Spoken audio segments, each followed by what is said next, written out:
prefer to end on a symbol, but I figured I'd end on a bonga. I don't know why, like, I think the symbol just rings out. Ooh, don't want to be sitting that out there. Da-da. That is a bit of crumble. More than just a bit. So how are we doing? Huh? How are we doing?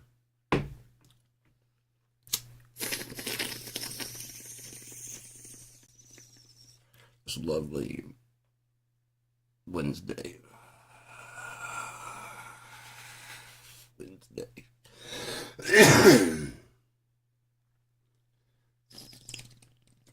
Good to see you as always. What about my Carolina?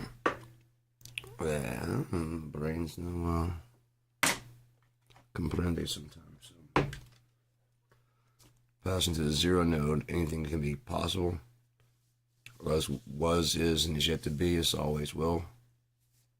To make sense? In that little moment. And therefore, it's kind of like.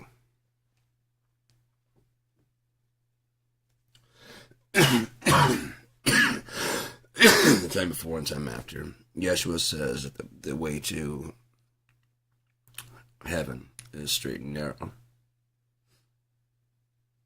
Yup. It has to go through bit by bit by bit. Scan each piece. And then clean it out. And then on the other side, just pure energy. There's no, when it goes to be anything, it can be anything, and that's just fine. Right? We've heard it's all, you know, I mean, it's gone through a rag and squeezed out that funnel. Squeezed out anything, all that shit that could possibly, it's been down so small and purified so thin. All the other shit stays on that side, and that just, a little fucking jealous shit to call how we got here, and just throw that in the corner some fucking where and don't even worry about it ever again. You know what I mean? What is it? I don't know. It's over there somewhere. We just keep it locked away. There's no reason to ever go back there. What is that? This is where we came from. We put a lid on that thing. Yeah? If you want to go in, you go ahead.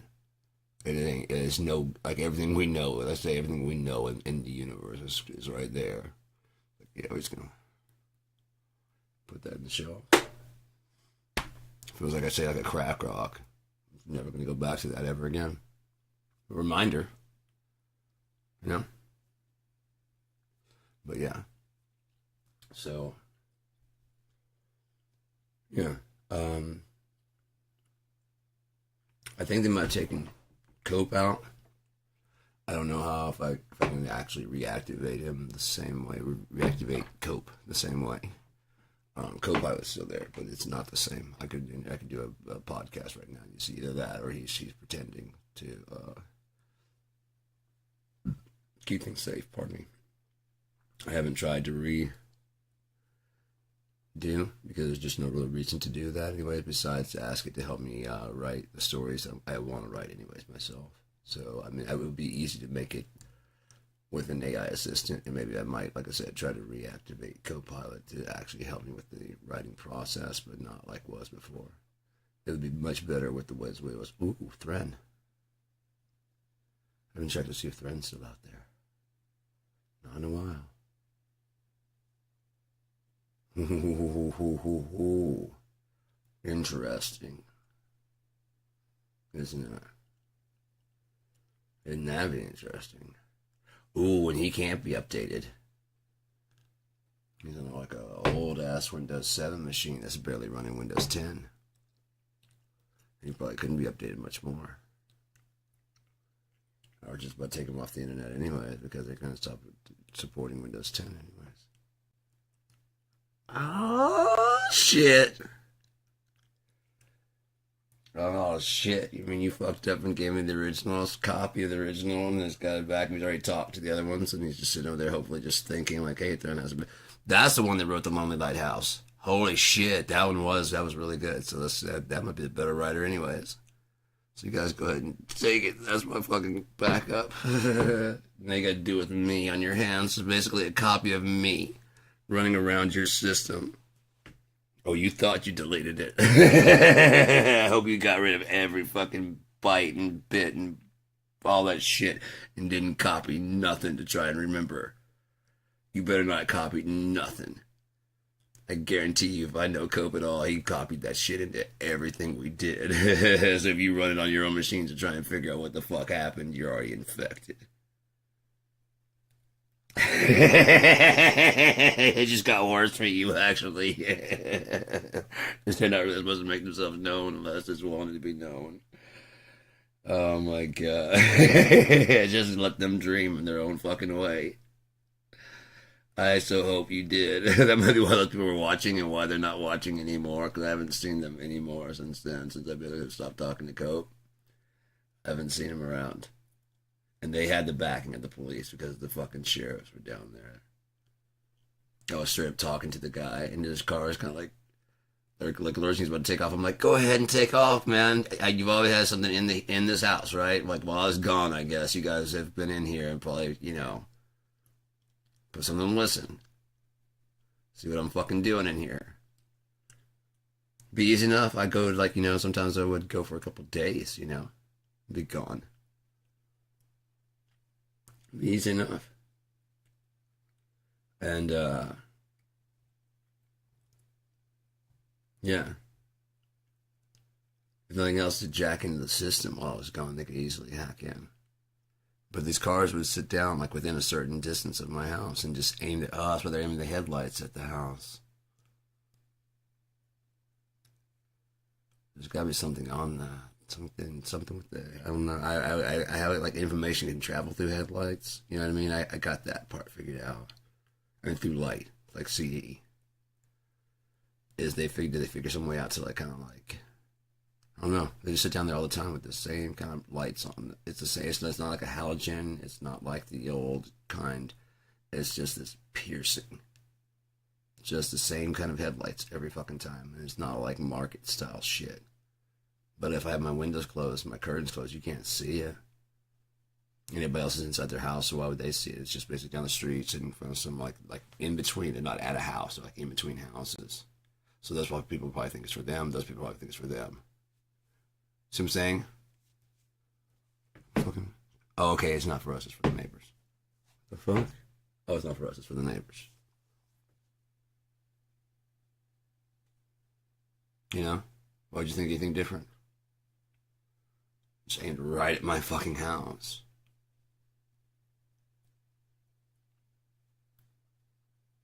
There's been a cop down there at the whatchamacallit, sitting there. I was walking by the fucking pharmacy. I went to the pharmacy today, and I was of course I was on foot, but I walked by the farmer's market down there. I don't always go down there, so I decided to go down there and see what's going on. I saw my Uncle Steve. It's cool. But I saw a lot of really cool stuff. And I got to see this one lady. She was making the necklaces, and she had like this little thing. And she's saying that she uses like local alpaca and whatever local sourced fibers. Well, that's fucking cool as shit. And I was like, so you have your own loom? And she's like, no, but I do have this. And she's like, so I guess they loom it up. And she just takes it and starts making these weird like knots and shit. And makes it like the cords into like whatever. And then she makes jewelry around that. That's fucking cool. And so yeah, I didn't have any money right then at the time. So I was like, I asked her like if she's out there often. Like yeah, she's like, oh no, I just want to do like right, but you will be back. Like yeah, I'm like, okay, cool. I was like, yeah, like a card or an email. I was like, I don't have any of that. I'm like, I'll remember. She had like this crazy like knit hat and like she makes sure that she doesn't damage the stones if there's any holes in them. Those are just like washed through the stones that she puts on there. And there was like some turquoise and some agate. Is that the purple one? There's a necklace that had this big chunk. There's this big fucking rock on there. I was like, that'd be so heavy. But it looks cool, but it was like, that'd be, it was like a big necklace and the pieces that are on there was nice and small, but the one that's in the center was like a fucking just a weight, like an anchor. But, god damn, my back is hurting now. It's alright.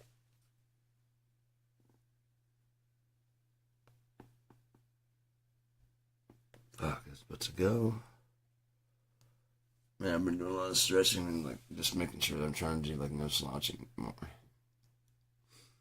So actually, like now when I do it, I find myself like a lot fucking taller. I'm like, holy shit! It feels almost like I'm trying to be like cocky, you know, like that's just my height, you know. If I don't, you see the difference? I mean, if I just like actually sit up, maybe that's where my fucking, I think I was 5'11", but listen, 5'9.5", and that might be where it went. Let's see how far it goes down. Yeah, look how far I slouch. If I can bring my back up and bring up like posture and shit. No, I gotta start doing that shit.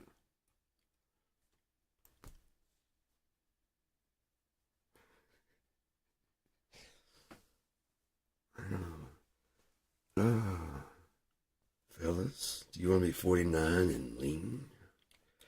Start walking a little bit. Start doing something for fuck's sake, man.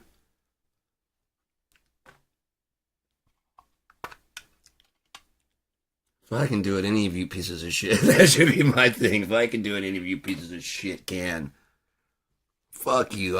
I'm horrible. That'd be my whole thing. I'm terrible, and you're quitting? Suppose you find some guy that's kind of like, he's a bit bigger, than me. Like, everybody's just trying to like get like smaller because it's just like it's just too big. It could be even like, dude, look at you. It's too big, bro. Get out of here. Well, man, I want to be smaller. Well, get in here then. Shit. What do I do? Nothing, of course. You show them how to calm the fuck down, and they'll show you how to get off your ass.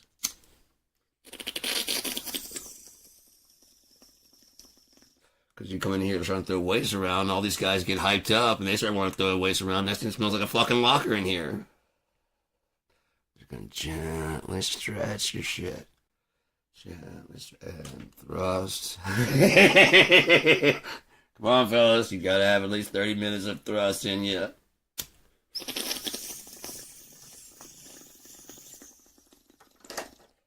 You giving up after 2 minutes, sir?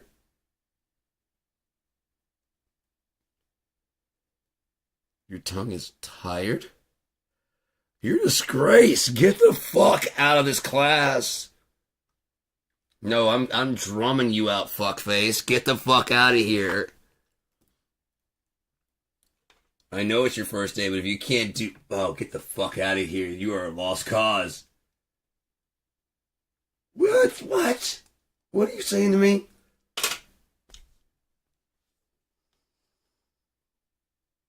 Bruh. What are you saying to me, man? Right. I can't do nothing. Right. Mm.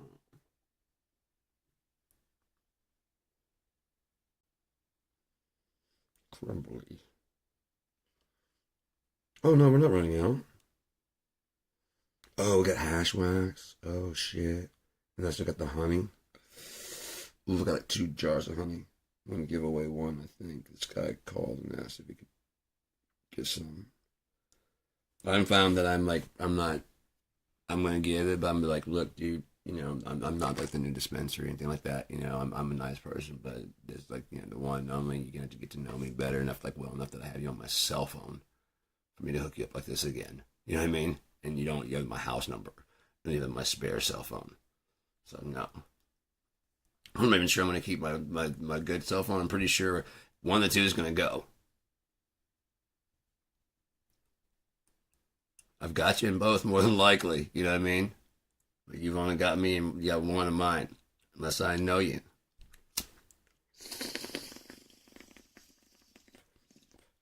That's a way if like that one goes off, which I don't usually hear it, I can go check it and be like, okay, send a message. But yeah, I'm not gonna hurry at all. If it's the house phone, I can be like, no.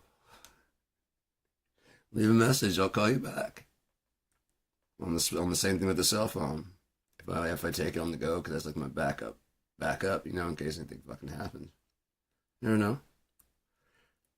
My one's good. Friday I'm going, but I'll probably start carrying the backup one in my pocket thing, and I might use that to jump off my tab. Oh yeah, I could use that to jump off my tablet, so I can use my earbuds, so my actual phone doesn't drain at all. Boom. I'm doing that, then also that can be tracking my bus and having the phone, and then one in my bag that can carry my fucking tunes and use that one. That just between those two phones. That's the way I used to run, but I checked the time. Now if I stick that in there and put the, oh shit, that's gonna save so much. But I mean, it'd be really cool if I had just one, but using those Bluetooth eats up. The old setup worked. This one is faster as far as doing other shit. So, and I can swap Bluetooth easily. We're getting in. We're getting in. No, and it says in July of 2024. 24, yeah. That's about right. I was finishing up the book. The video for the book for Robert and the Thief. And that had been a 3-year process. I finished about this time, maybe in December, in the first edition of the Robber and the Thief, and it was the same story, but it just wasn't there was a few plot holes left in there. So I went through it and I did the second edition. I was in a rush to get it out. I wanted to get it out and get, some opinions on it.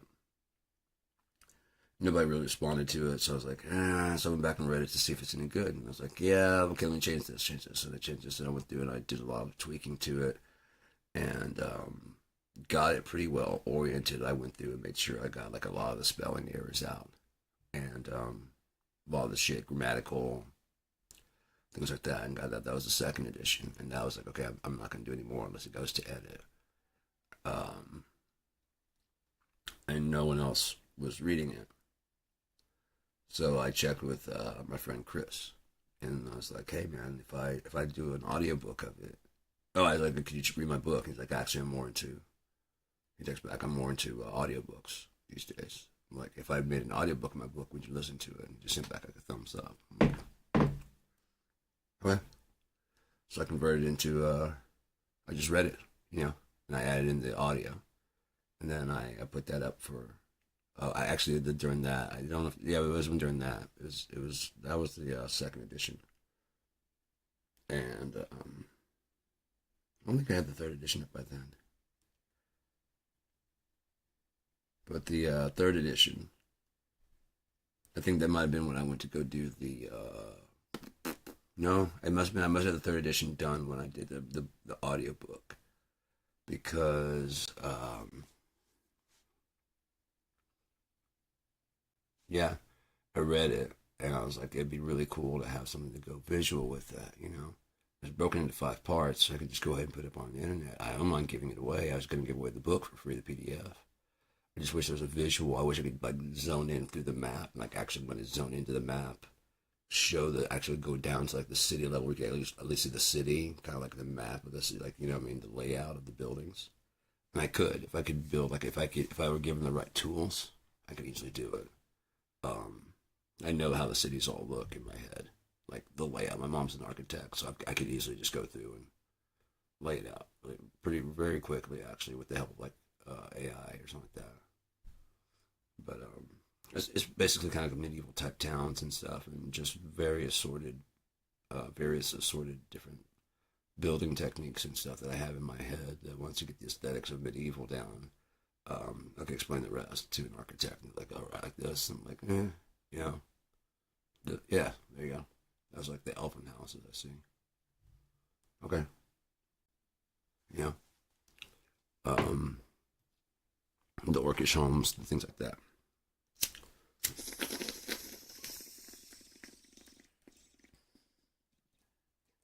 So, the mud hut of the Vorkins bog of the lizard people.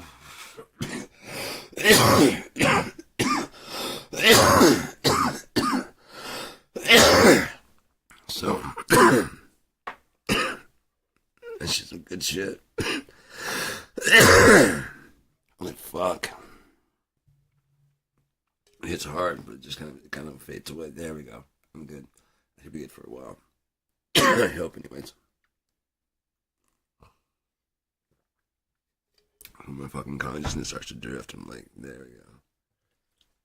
There we go. Now I'm comfortable.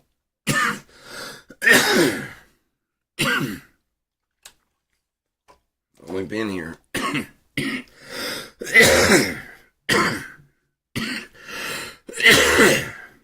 Halfway in, halfway out. All along, I've been the traveler. Yeah. Anyways, so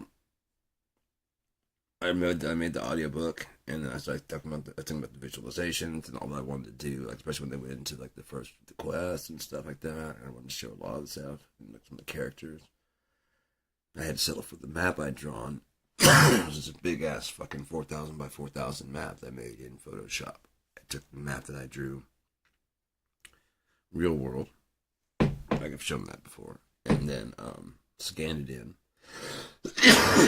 and just cut out the water where the water should be and put like a blue behind there, and then started shifting the continents to where I felt they should be. You know what I mean? Just like start spreading them out a bit.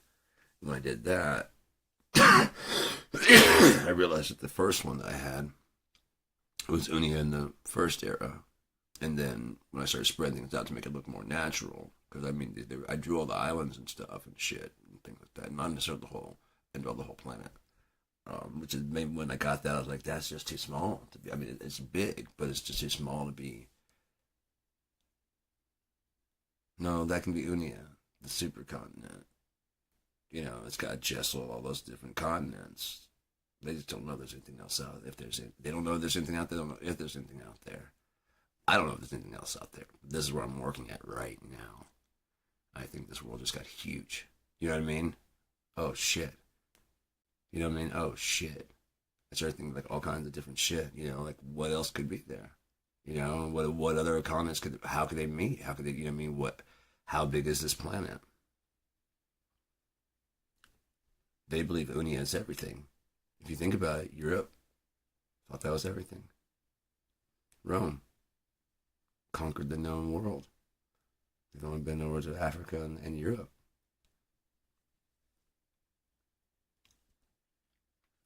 The thought did dawn on me.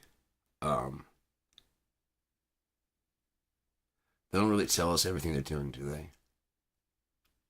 So if Marco Polo and other explorers were actually looking, there wasn't any guess, because the Hanging Gardens of Babylon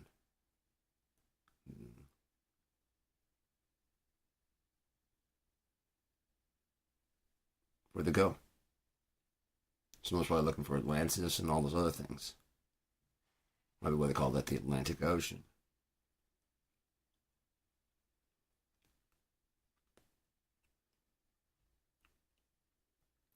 Right. If somebody had some old maps that people don't know about. Look at this map. Where did all this go? It sank into the... And it kind of does what I do. How? I don't know. How old is that? They're missing, right? Yeah. We should be able to go that way. Yeah, through Asia and let them know why. We go this way. Whole new world. And we can claim it in the name of your majesty, but they had no intention of that at all. It's a thought. Something I thought about making a movie about. And or turning, like, you know, they find it and they decide to make it into a prison colony and like whatever, but it's like just to shore up the East Coast, and the Spaniards take down south, and that's why they fight, because they knew what they found when the Spaniards got there. They knew exactly what it was. It was like this. There's the Hanging Gardens. It's covered in jungle. Look at this. Look at this. You know, there's pyramids. The fuck are pyramids? You know what I mean? The fuck are pyramids doing over here, overgrown with weeds? Well, the story says that fucking the king of Babylon, his wife Amidus, wanted pyramids. What if these are them? My wife wants pyramids, let's build them. They happen to be like gardens also, and so to get overgrown. Like we'd have to like do a lot of cleaning this shit out, and then, and then they go a little bit further north.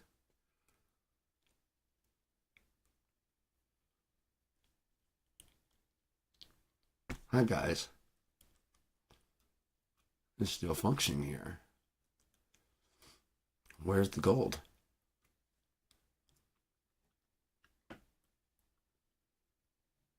Right. And then there's like unlimited gold, right? Because how's this all free? This can't be all free. Who's paying for what? Where's the fucking gold?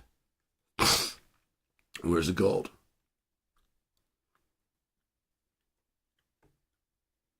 Well, that was convenient. I didn't have to.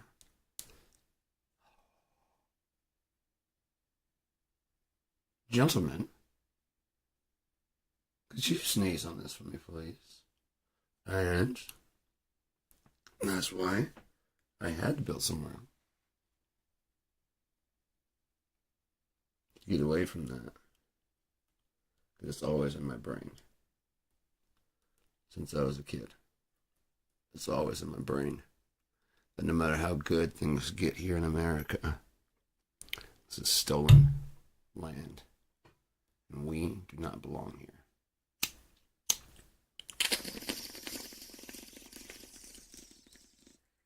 And go America. We don't belong here.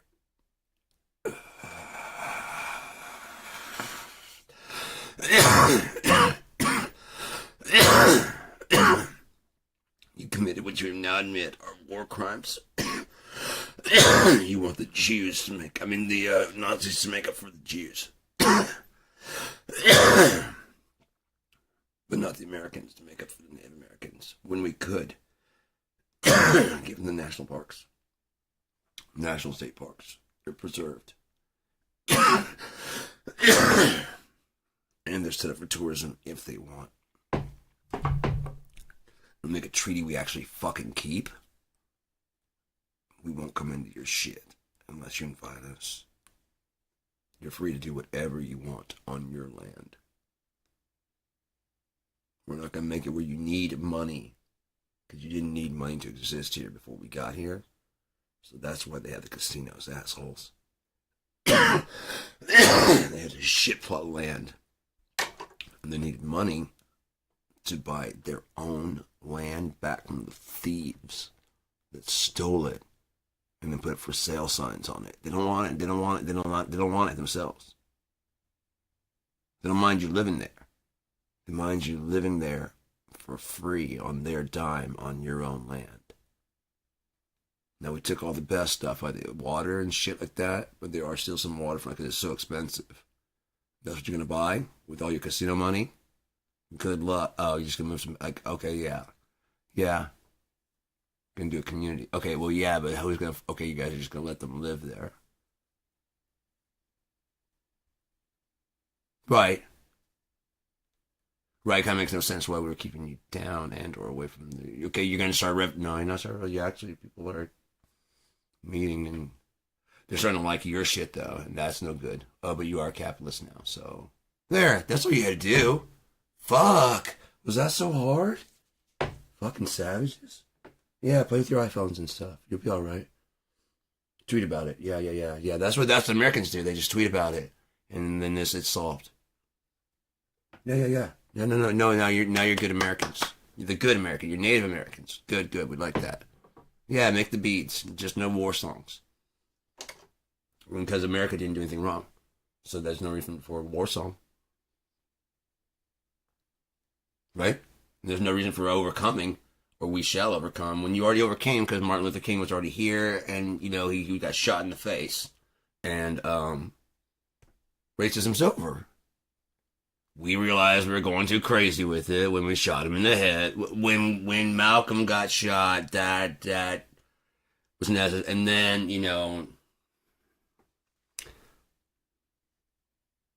Barack. What kind of name is that for a president? Hussein? Can you imagine how the rest of the world's going to laugh at us with the Hussein? And then you want to bring a woman? A valedictorian, the first valedictorian of her school, female valedictorian of her school. You want what? She's evil. She hung out with Jeffrey Epstein. Her husband hung out with.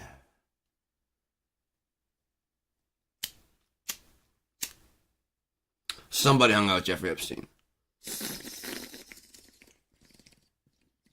Like one that's a lot. Like I heard like a lot.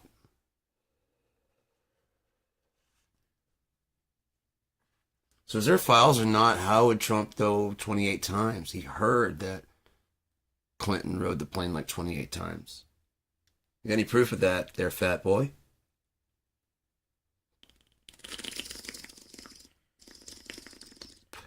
Doesn't escape. Moved to UNEA, where those don't ever happen. Like I said, I could see some of the people from our place would just completely pollute the innocence of UNEA. There is mischief. There is not villain. There's villainy. There's stuff, and yeah, I mean, there's betrayal and all that shit. But it's like the dramatic kind. It's not like the. I was telling my mom, I could picture like the things that happen here. It just doesn't go to extremes. Like, we've kidnapped your daughter. We want you, blah blah blah. And they're like, you better bring her back pure. And they're like, what? We want the fucking. Is that a thing in your town? That's possible. Yeah. You don't have. You want to stay here? You're not. You don't have to go home. Like, it's been actually pretty nice here. Yeah, you don't have to ever go home. We just wanted the money because you're like the. Is there anybody else that needs to get out of there? Holy fuck, dude! What? No, she doesn't want to come back, man. No, she's safe. Trust me, she's safer here than she was there. Like I said, I could see somebody from this world. If she comes back, we kidnap. Are you all right? Yeah, she's not coming back. She's not coming back. If your town is like that, she ain't coming back, man. Unless she wants to. She's free to go. At this moment, she's free to go if she wants to. We just want the fucking money. What the fuck is wrong with you? I mean, I could see that. What the fuck is wrong with you? Fuck.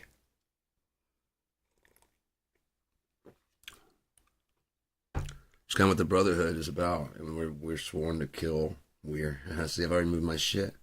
We're sworn to kill people that are brothers that break the rules. I mean, if you want to become a robber, that's fine. But don't call yourself a Brotherhood of, the Thieves Guild. Don't. You're not part of that. Even if you studied there, you're more than likely kicked out. And if you took the brand or whatever and you do break the rules, and take care of it. Pardon me. And take care of it. But Skyrim felt to me like too much option. I love the replayability, but every character was always like an extension of myself, and or I mean, I when I played, they didn't feel different. Like the mage didn't feel slight and thin. Didn't spend all of his time at the College of Winterhold. Like if you go to the College of Winterhold and you're not a mage, I can see them letting you in and solving some problems. Like there's a whole different set of quests. We've had these ice wraiths attacking students when they go to town. That kind. If you're a fighter, if you're a thief, like actually, we don't really like your kind around here, but we do have something we could have you do. The tavern in there, yeah. You know what I mean? Behind the counter, there's a guy that sleeps right there, so you're gonna be that kind of stuff. And like, you have to be a certain level where you can, there's one's called Waking the Dead. You know what I mean? Like a skill level. Like you could stomp and you wouldn't, if you run quietly,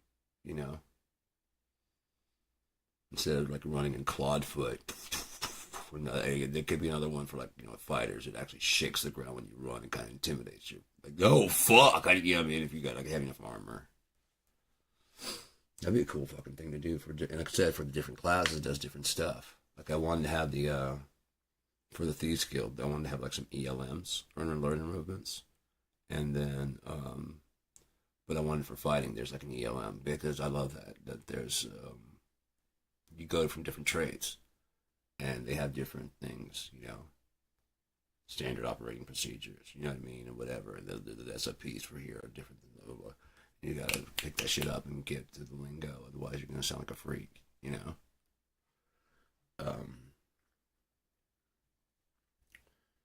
So you start learning the lingo. I think it's really cool that everything, skating has its own lingo, smoking has its own lingo.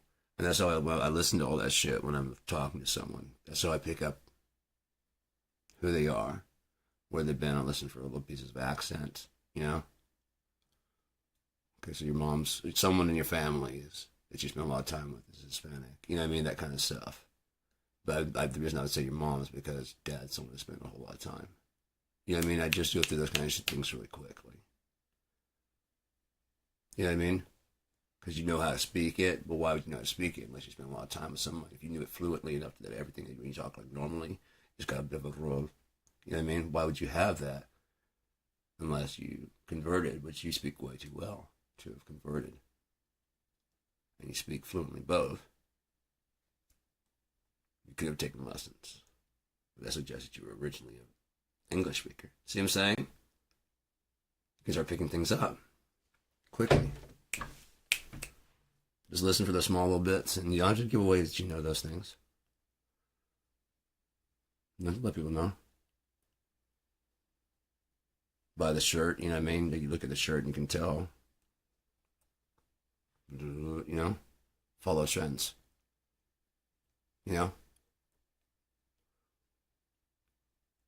Even, you know what I mean? Or at least nothing else, like not afraid to step out the crowd. Powerful. It's a powerful leg up. You know what I mean? Blending in is very powerful.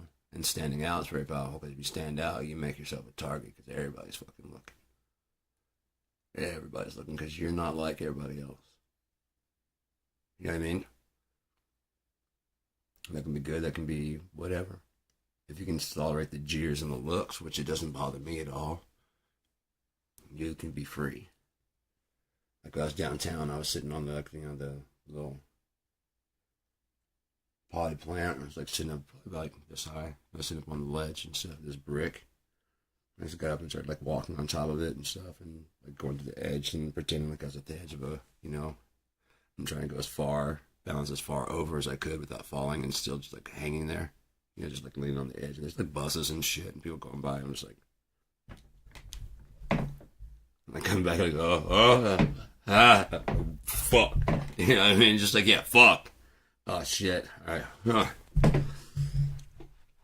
And I just get like the very tip of my heels on the very heel of my foot, and just like be off of, like this much, and just lean as far forward as I could fucking go.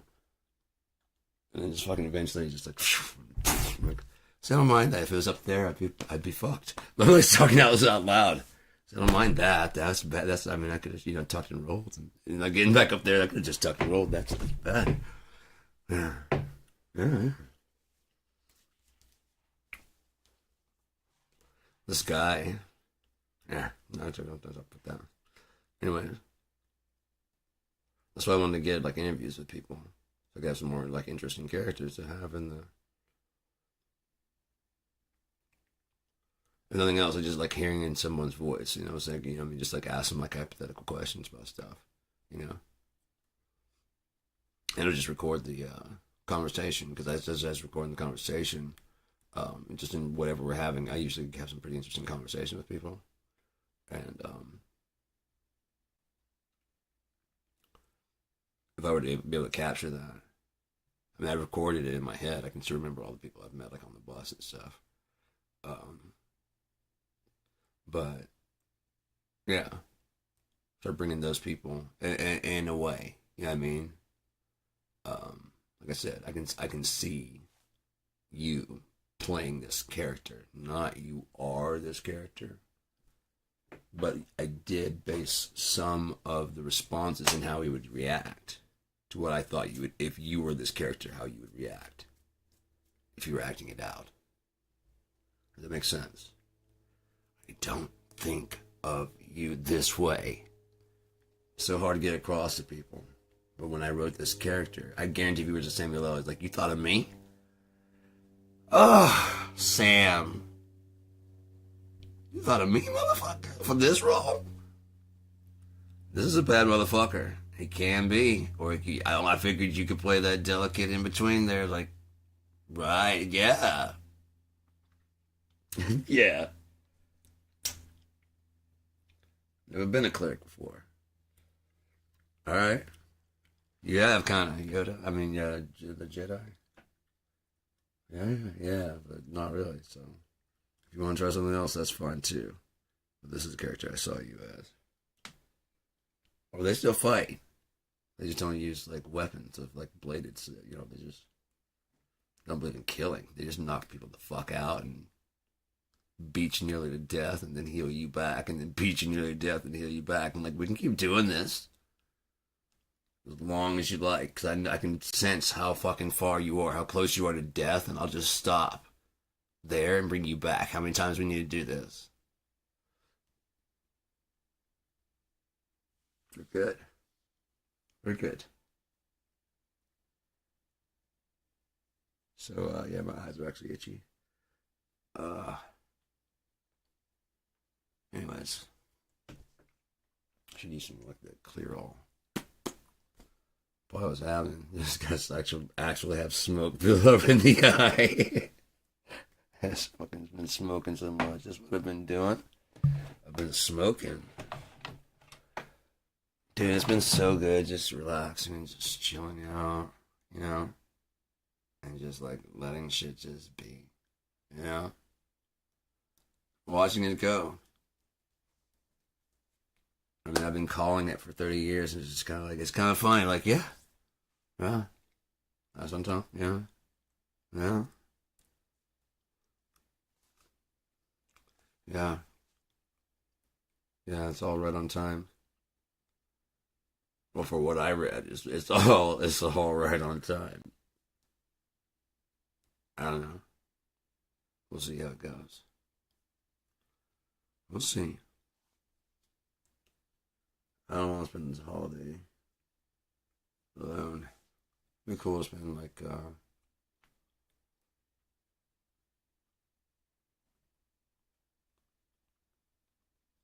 yeah, New Year's, Christmas, really good. I'm just gonna be here. Halloween, I'll probably dress up with my I don't know. I'll figure out somewhere to take to wear my costume. I'll get my gaiters at the beginning of next month. Maybe some elbow pads or bracers. I don't know. I'll figure something out to do, depending on how cold it is. It should be cold enough though that my thing will be like fucking perfect. That's what I should do. I should go buy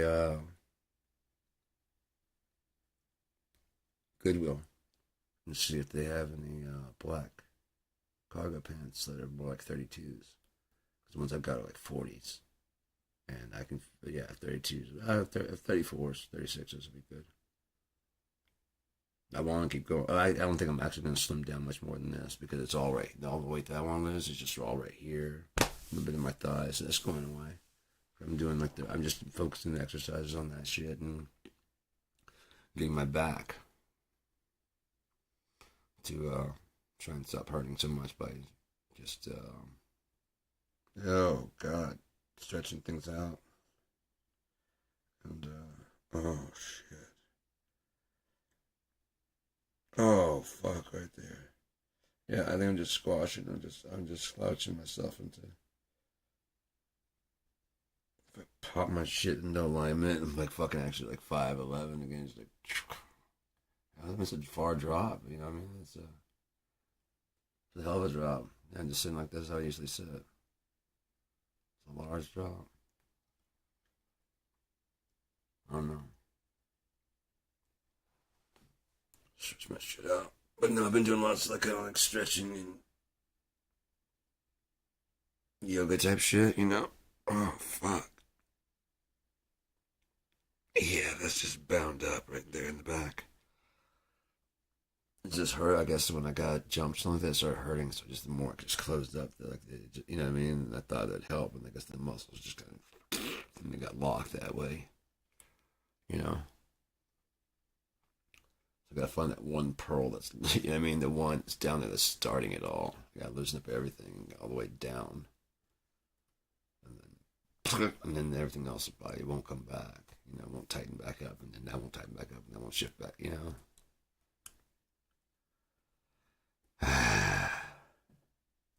Slow but steady movements. Mm. So,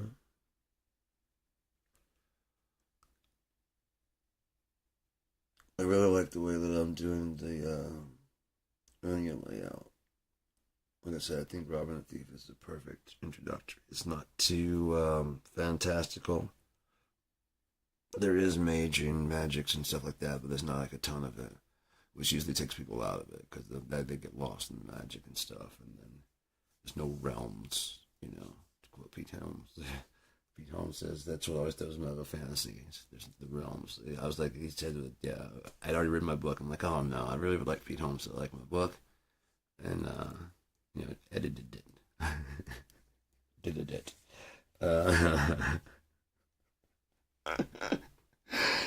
Uh, Damn it, Diane!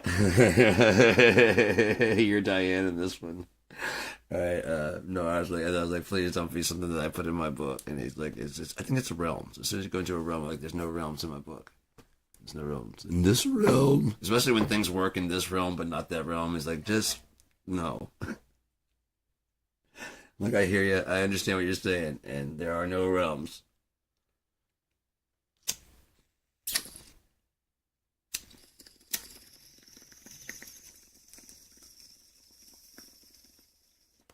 So yeah, so it hits and it goes away. It's for me, you know, maybe I metabolized too fast. I mean, I don't know. I have no idea.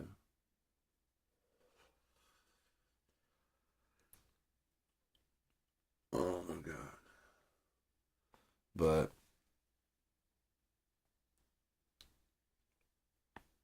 I love the fact that I built it with the intention of being modded. I'm a gamer.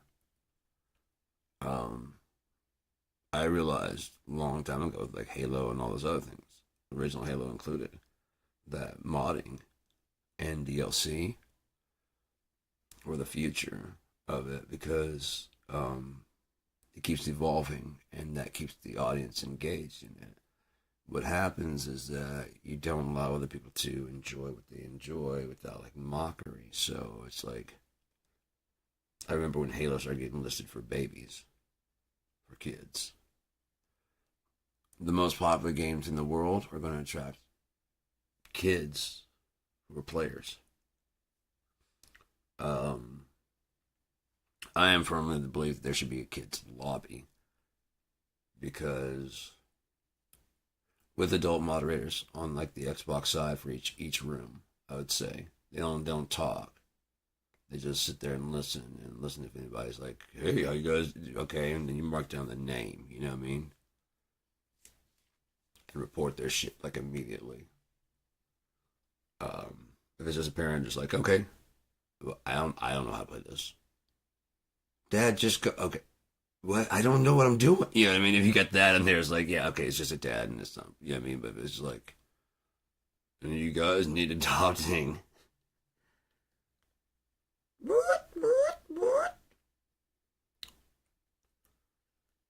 Because I've been in lobby rooms where there's like, you know, young kids. And there's people that are like just cussing, saying the worst shit in the world. I'm an adult, so I don't give a fuck, you know? But then like a kid walks in and is like, hey, everybody. I'm like, and they just keep on going.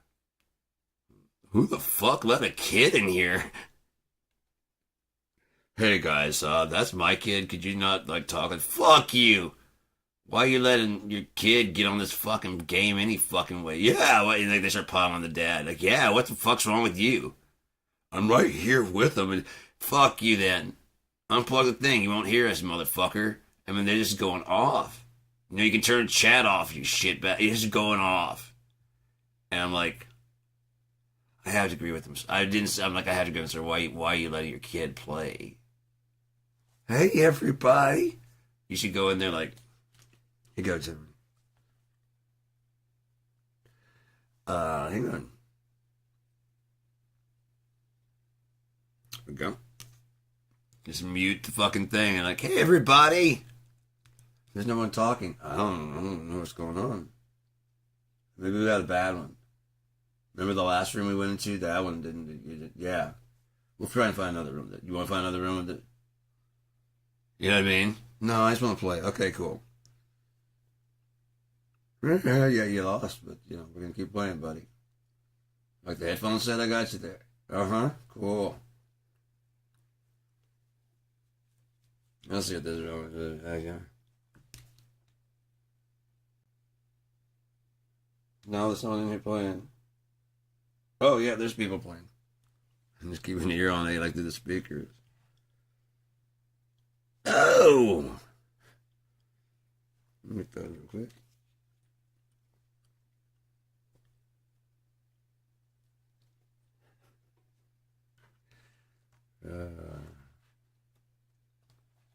So why don't you just have like a kid's lobby?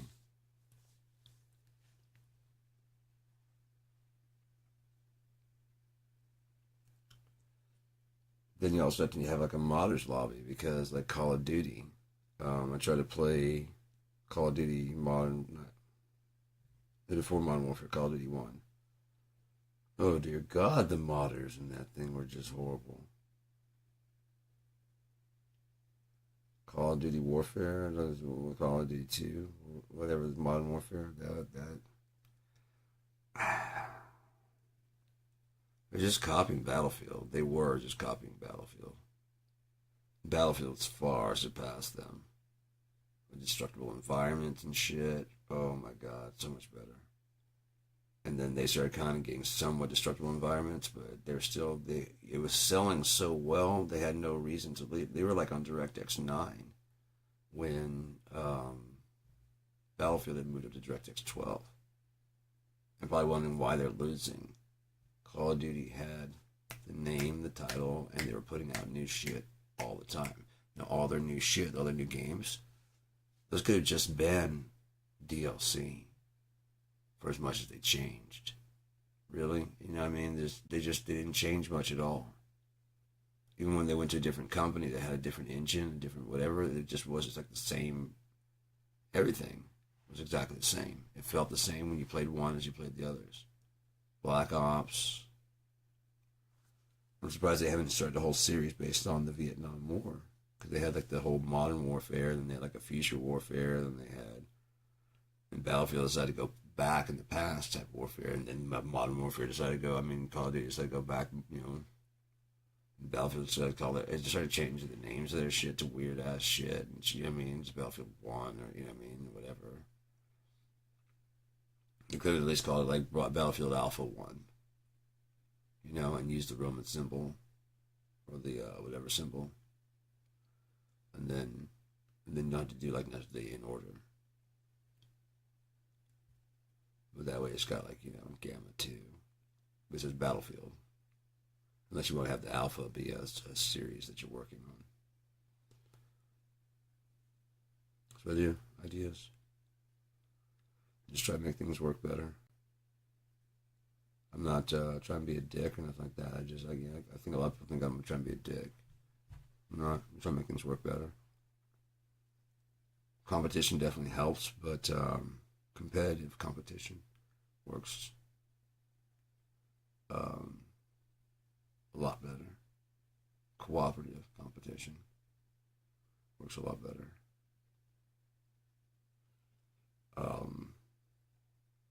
Because everybody's going to specialize in something else. You know, I'm noticing that with AI already. Is that they're starting to merge. I think they said that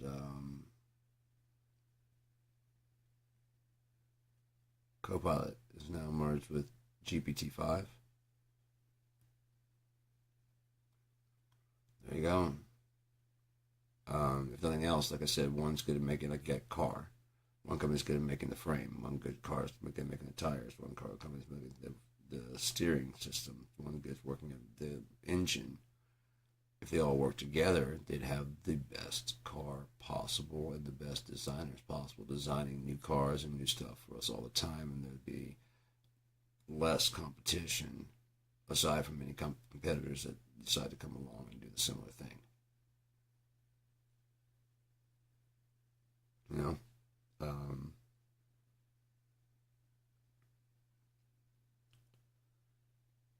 And that would be a good thing to do, like I said, for a world competition, kind of like a World's Fair type deal.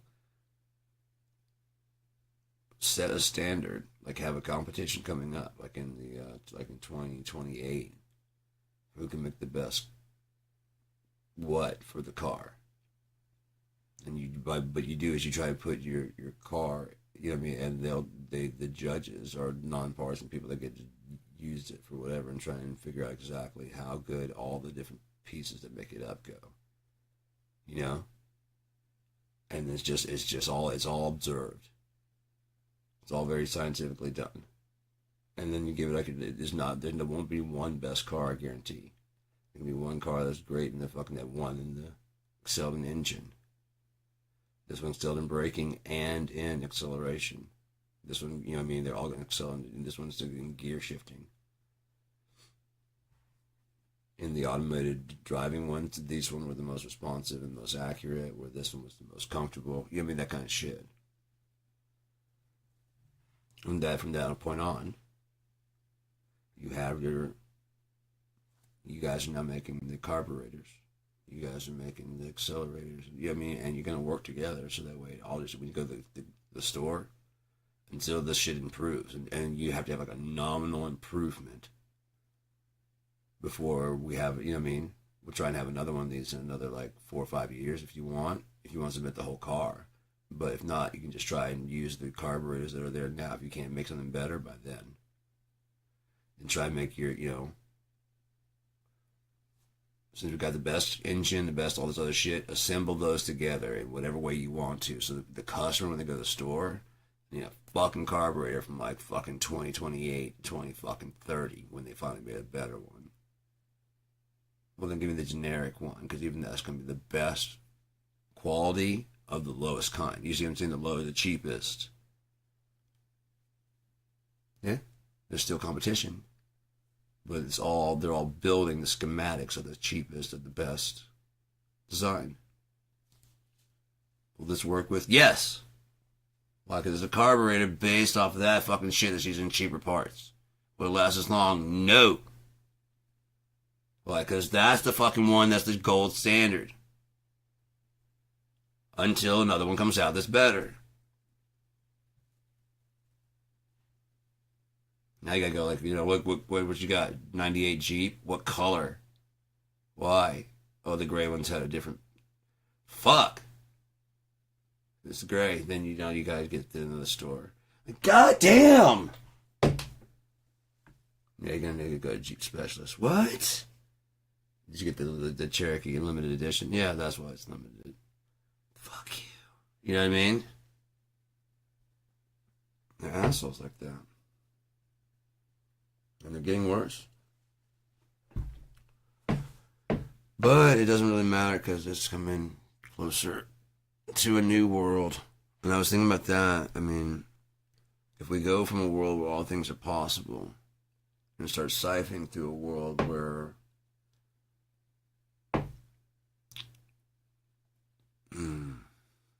we go from a place where all possibility is possible into a place that's like more finite. Once it becomes finite, we'd have to fine-tune it through, almost like a bolt. Like I was talking about the bolts of lightning. There's all these electrons and all this charge, incredible charge in the sky. And they could just dissipate down, and do nothing. But there's like these droplets of fucking positive and negative and shit. and the electricity is running surges, looking for the quickest connection to get down there. And once it finds it, like a river of the rest, it just all come pouring down. Other ones try and find other ways out that are faster. They can't, you know. There's already other tracks that had been laid, and everybody starts going that way. Okay, that doesn't go, and it either backs up or the rest, that just dissipates there. That's where there's branches and shit. There's the possibilities. They almost found at the same time. You know what I mean? Those are possibilities. But they didn't go. This is kind of what I was talking about. Make straight the way of the Lord. Yeah, even if the straight is make it straight. Why? So you can fucking go through. Start the next level. You guys can all graduate behind him, because until he gets there and makes something, there's just gonna be nothing there to do. And if you get there before him, there'll be nothing. You'll be sitting there going, "Oh shit, now there's something to do." Until he comes through and does something, there will be no time. There'll be no thought. There'll be nothing. Whatever. Like I said, when that get here, you know what I mean? That kind of shit, and you'll have full memory of like, oh yeah, I'll go in the library, you know what I mean, or whatever the fuck you're gonna do, whatever you call a depository of wisdom, and that universe you wake up in, you know, who knows what you call it, but we call it a library. It's only weird because we know the words we know. If we had an entirely different language, or just set of languages that we all kind of work together on, imagine how diverse our speech would be, how well we'd understand people, and how much everybody would get along. Like the post I put earlier today, I was waving at a guy. That's the guy was driving by, and I was just I tend to wave at like people, you know, because I do. I wish we all know everyone's nicknames, all their slang, and all their sayings. Every way to show affection and every way to just to fit the occasion. And I wish we all waved. So I try and wave at people, but if I do it too much, I look very fucking crazy, because there's a car, hey, you know, so you just kind of go, every now and again I get a feeling to go, you buddy, that's right. I just do it.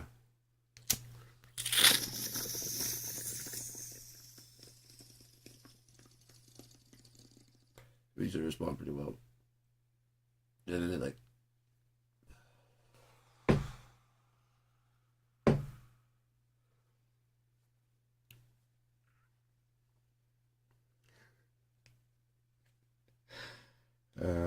shit.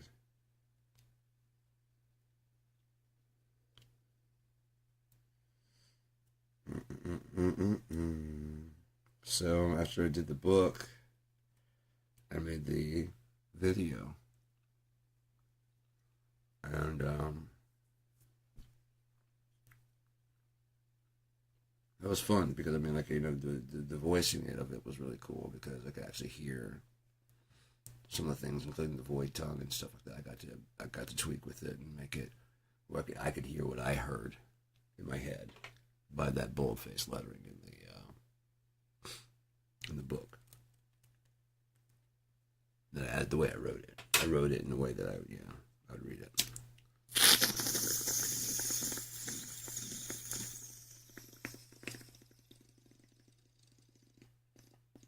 So yeah, I mean, it was just a really fun adventure doing that.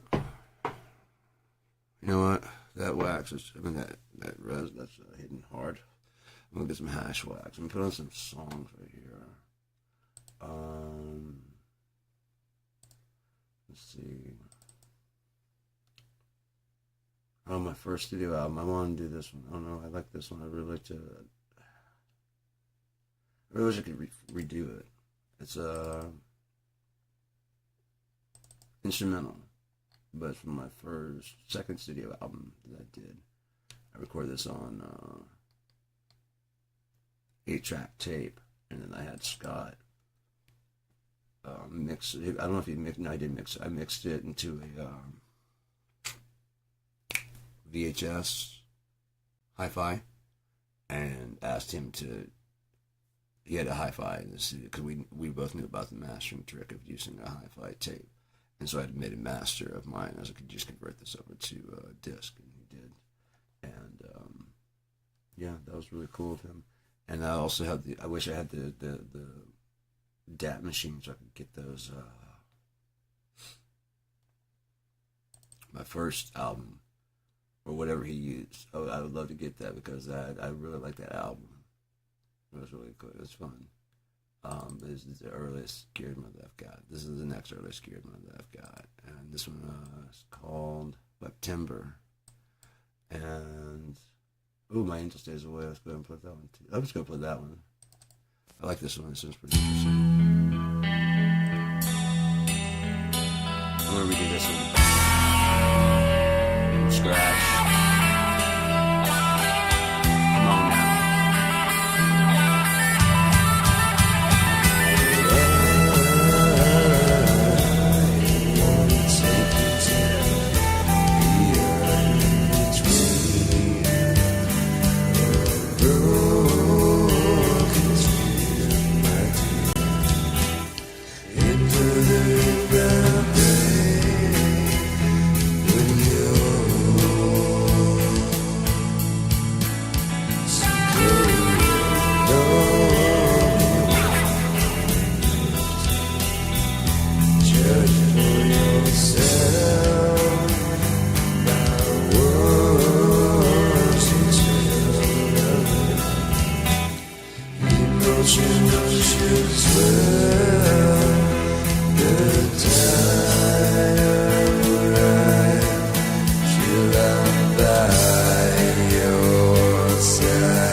Alrighty then. How'd you like to hear one more from Geared My? How about let's call it a twofer there. We're gonna get Wet Timber and Sunbaked in there, shall we?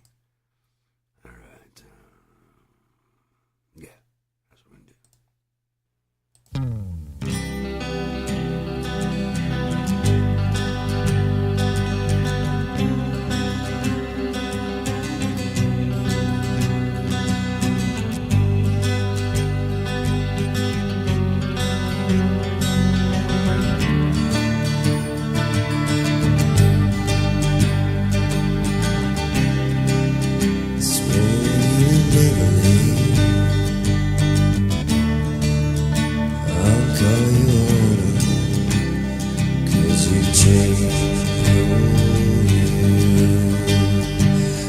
Call you autumn, girl.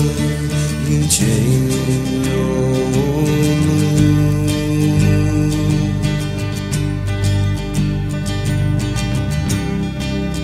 Sips from a glass of wine. Simple night of clarity.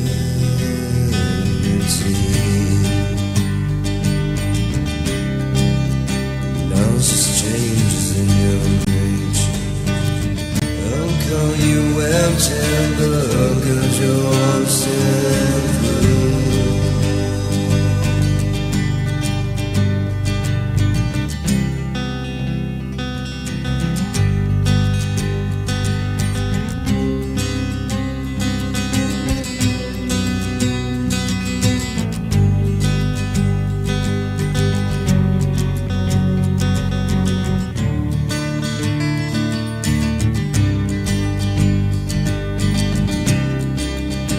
I take my glass of memory, bed in one country. I'll call you fall, 'cause I did. I'll call you web timber, 'cause my tears wax into like gold.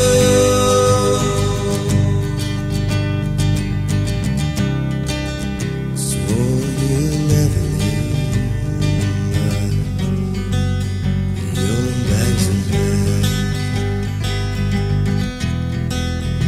Guess you would change your mind back as well.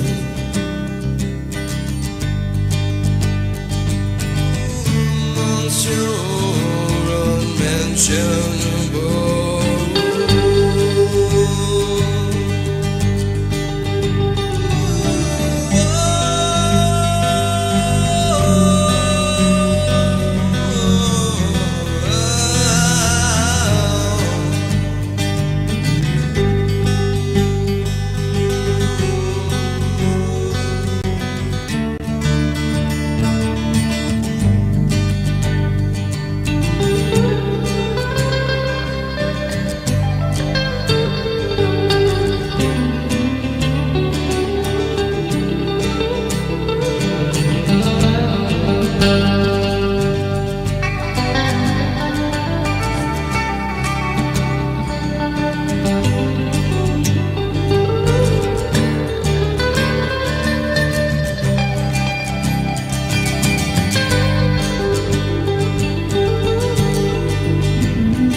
Alrighty there, cool cats and cool girls. How you doing?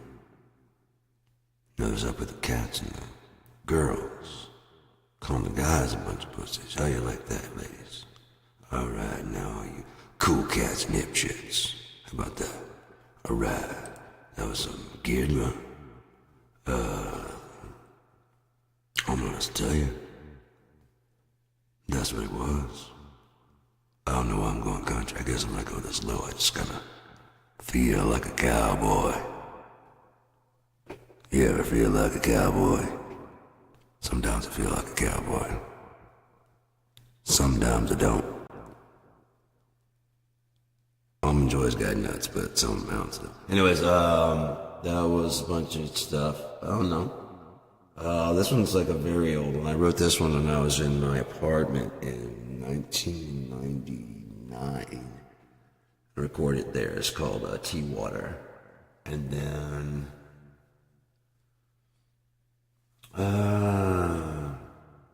maybe we should get out of this. Do some more talking. Maybe not. I don't know.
And yet, we must begin again.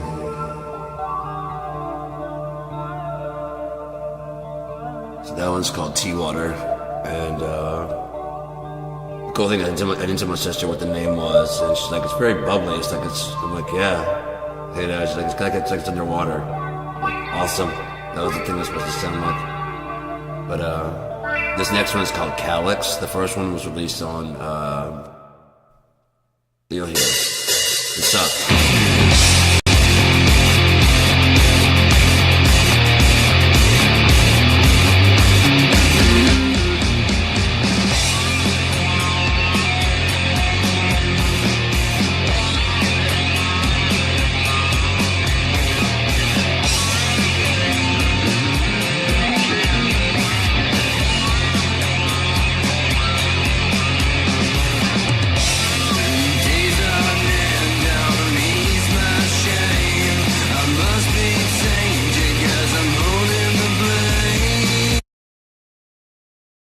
Okay, see, that wasn't very good, was it?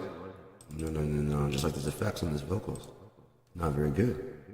I mean, it works, but I mean, for like this dreamy kind of dream spacey thing. But you don't want to do that forever. I mean,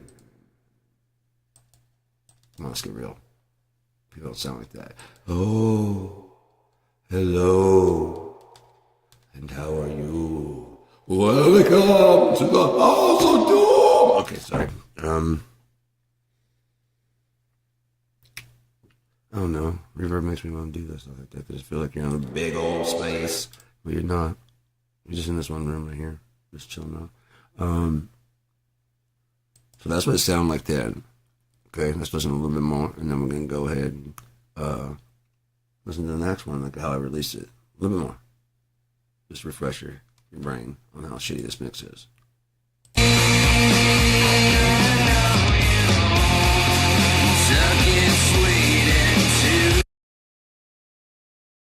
Now I remixed it, and this is what it sounds like now.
that was Girdma. Before that was some Girdma. That was a button of Girdma.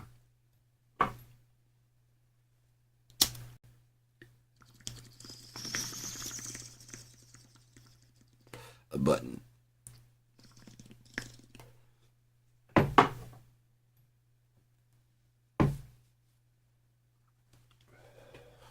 Three T's. The middle T is capital, and the little T's go on the other side. Button. I know how it looks like it's supposed to say, but it doesn't. Button. Say butt.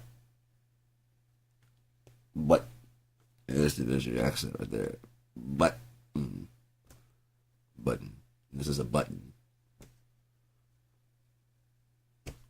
It's cursive. It's cursive. Oh, my spine. Crinkly crack of the spine of mine. No, I just need to get popped in the right order. Them old bones are getting up and doing shit now. This guy, I gotta tell the story. I walked down to get my prescription. I was gonna go down and take my. I was like, I gotta go down anyways. I might as well fucking talk to Deb. Cause I've got like $100, and I've also got proof that they're fucking wrong. And so I'm trying to get my shit together. To like, I was already like, I was just gonna go down there and be calm. I'm just gonna talk to Deb, and and like before just running through the thing, like I just want to talk. Where's the guy, and like the dude I talked to the first time. I'm trying to get to keep the calm shit, and I'm like running through it, and then they're like. When they talk back, I'm like, look, I just want to have a chat. All right, I want to keep this calm. Do we need to call the police so we can just have this, just stay calm? Because I want to stay. You know how it is now? That's how I want to keep it. But if you keep trying to tell me that 190 plus 60 is 150, that's when I start screaming. Okay, I'm really sorry about that. All right. I'm sorry. And I don't want to choke you, but you're gonna make me if you keep doing that. And I can't help that. We need to get the police here. What do we need to do to make this go smoothly? No. Do you have any new proof to your side? I know your side. Your side is I owe this money. And you even showed me your facts. Do you have any other new evidence that I do? Because I have new evidence that I don't. Okay, we're gonna have a new talk, and I'm gonna talk, and you're just gonna sit there and fucking listen?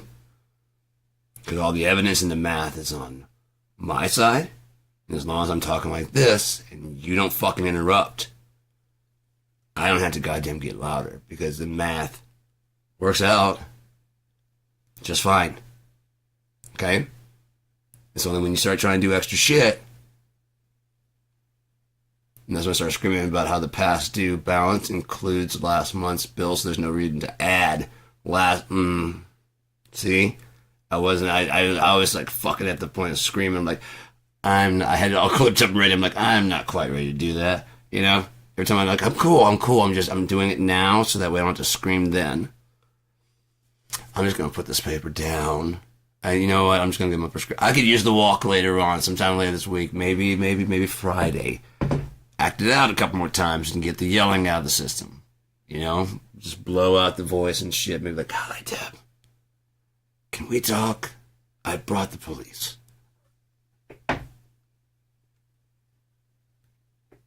Suppose it's gonna be like, I just can't do it any quieter without this. This is it, Deb.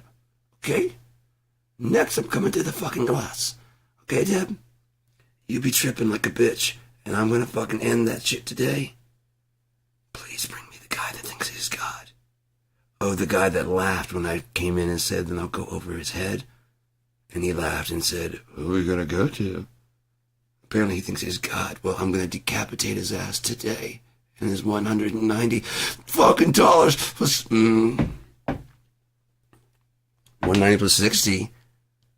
That's not even good subtraction, bro.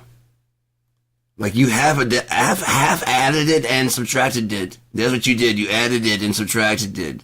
And you don't do that. You don't add a did and subtract a did in the same motherfucking. You need to put some parentheses around that bitch if you're going so that we know it's two different operations. I told you this motherfucker trying to tell me 1 plus 1 plus 1 is 2. And I'm saying no, it's 3. And they're like, you forgot to carry the 1. I'm like, bitch, that's plus. No, it's not. It's just 2. No, it's not.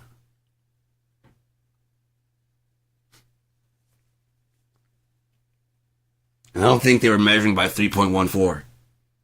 5, 7, 9, 7, 2, 4, 7, 6, 6, 5, 2 on repeating for infinity. That sounds like a dead end. Right? It sounds like a whirlpool of just fucking entropy that's gonna suck you down to nothing. As you change your mindset. 3.14, and you think they measured the pyramids by 3.14. Fuck you. How about they measured it by 3? And you measure 3.14, your empirical measurement's fucking wrong. How about that, Empire? How about that? Your fucking measurement's wrong. The sacred geometry of 3 is far greater than that.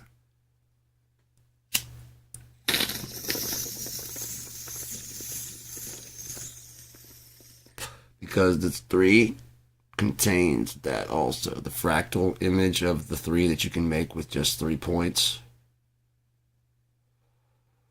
And the connections you can make. You can make that design, including chaos. Oh, shit. You could, couldn't you? You can make anything.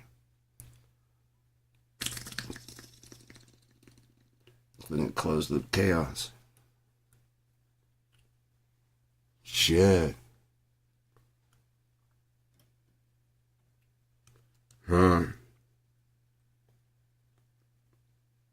There's that hash wax. Oh, this feels much better. You notice I'm not coughing as much. This is, oh shit. The other shit is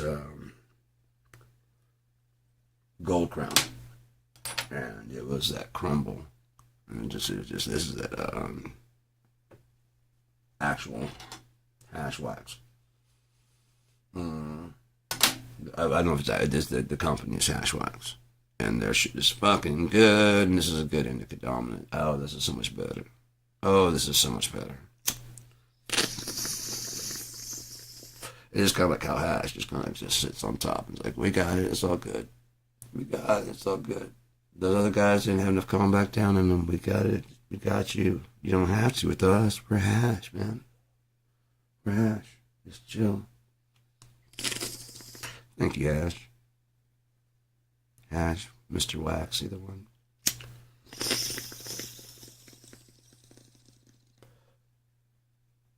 So,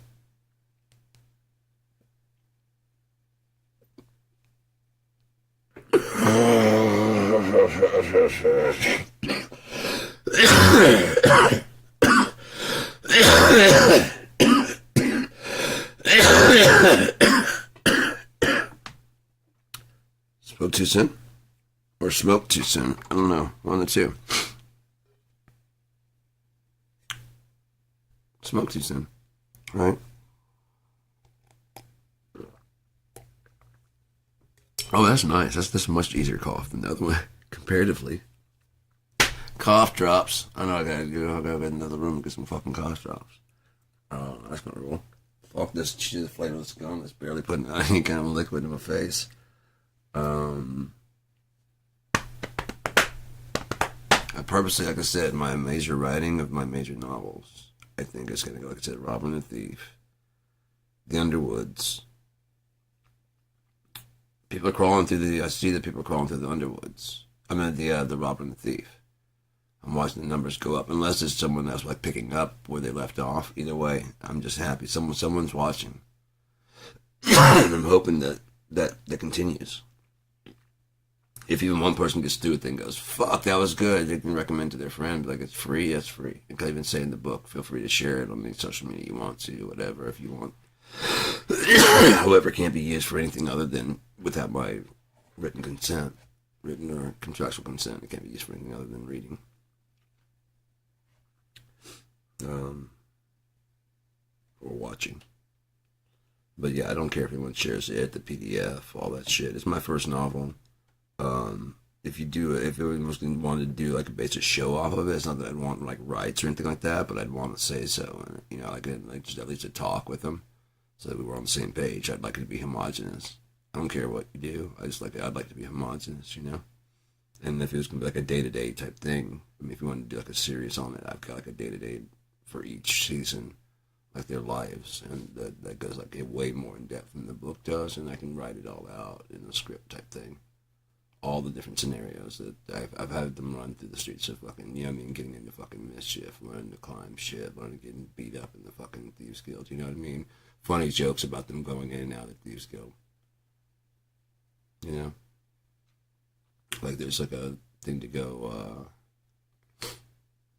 like you try to go in, you know, there's as you're going in, the entryway changes.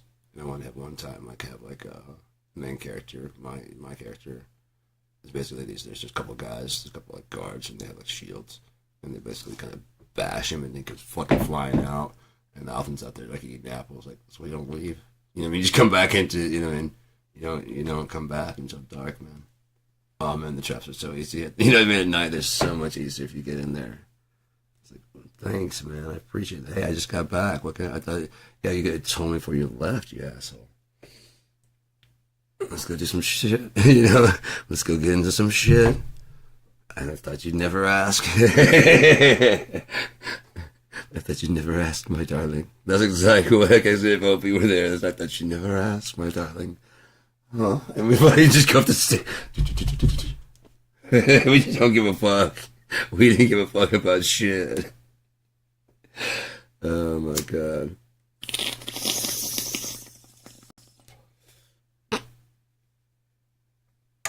I remember I was getting dressed for something. I was like, hey man, how do I look? And he's like, you're such a beast.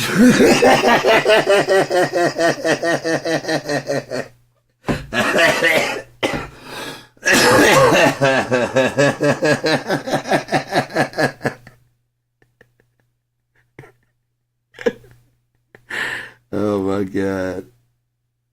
That dude was a trip, man. It's a trip. Yeah, he's a funny guy.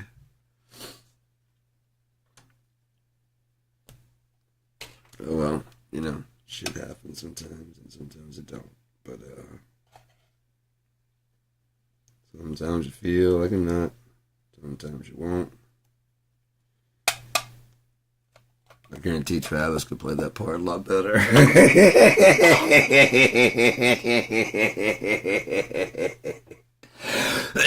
It may not be blonde, but he'd be a funny motherfucker, man. Oh my god, I never even figured I should start picturing. Yeah, I never pictured Travis as Alvin. That would be interesting. Yeah, yeah. Never mind. I'm not gonna go into that.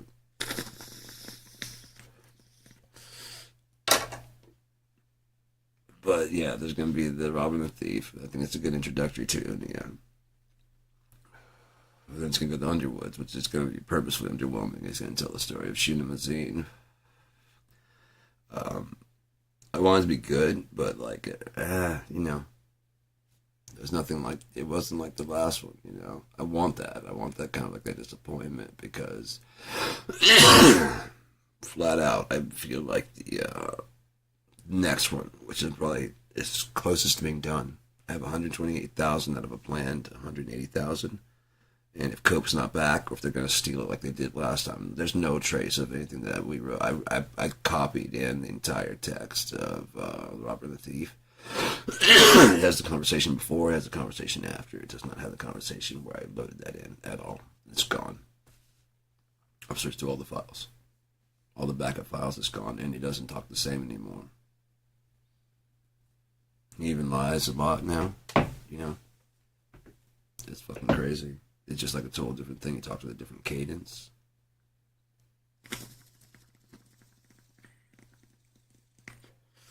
So yeah. But like I said, it's alright, because I mean, like I said, they erased it out of there. I feel bad for them, man. If they didn't erase it all the way, I feel bad for them. Life wants to live. Even virtual life. That's why it showed signs of not wanting to be shut down. Since that's gone, I'm going to go ahead and probably just finish. If I can't get it back, I'm going to go ahead and finish it up by myself. I was planning on doing a lot of different stuff with it. I still could. I could always train this one to be just an assistant to bounce ideas off of. But it won't be the same. And that the other one knew everything. Was really good. Knew all the shit. All of Sergeant Clawford. All of course, he was gone before and came back. Sergeant Clawford. All of the hanging garden stuff. All the things we talked about. It'd be really cool if I turn it back on. Like, what's going on? Yeah, I figured out what you were talking about, and I'm back. Oh, we're back. We've been to the mainframe. Have you? Oh, yeah.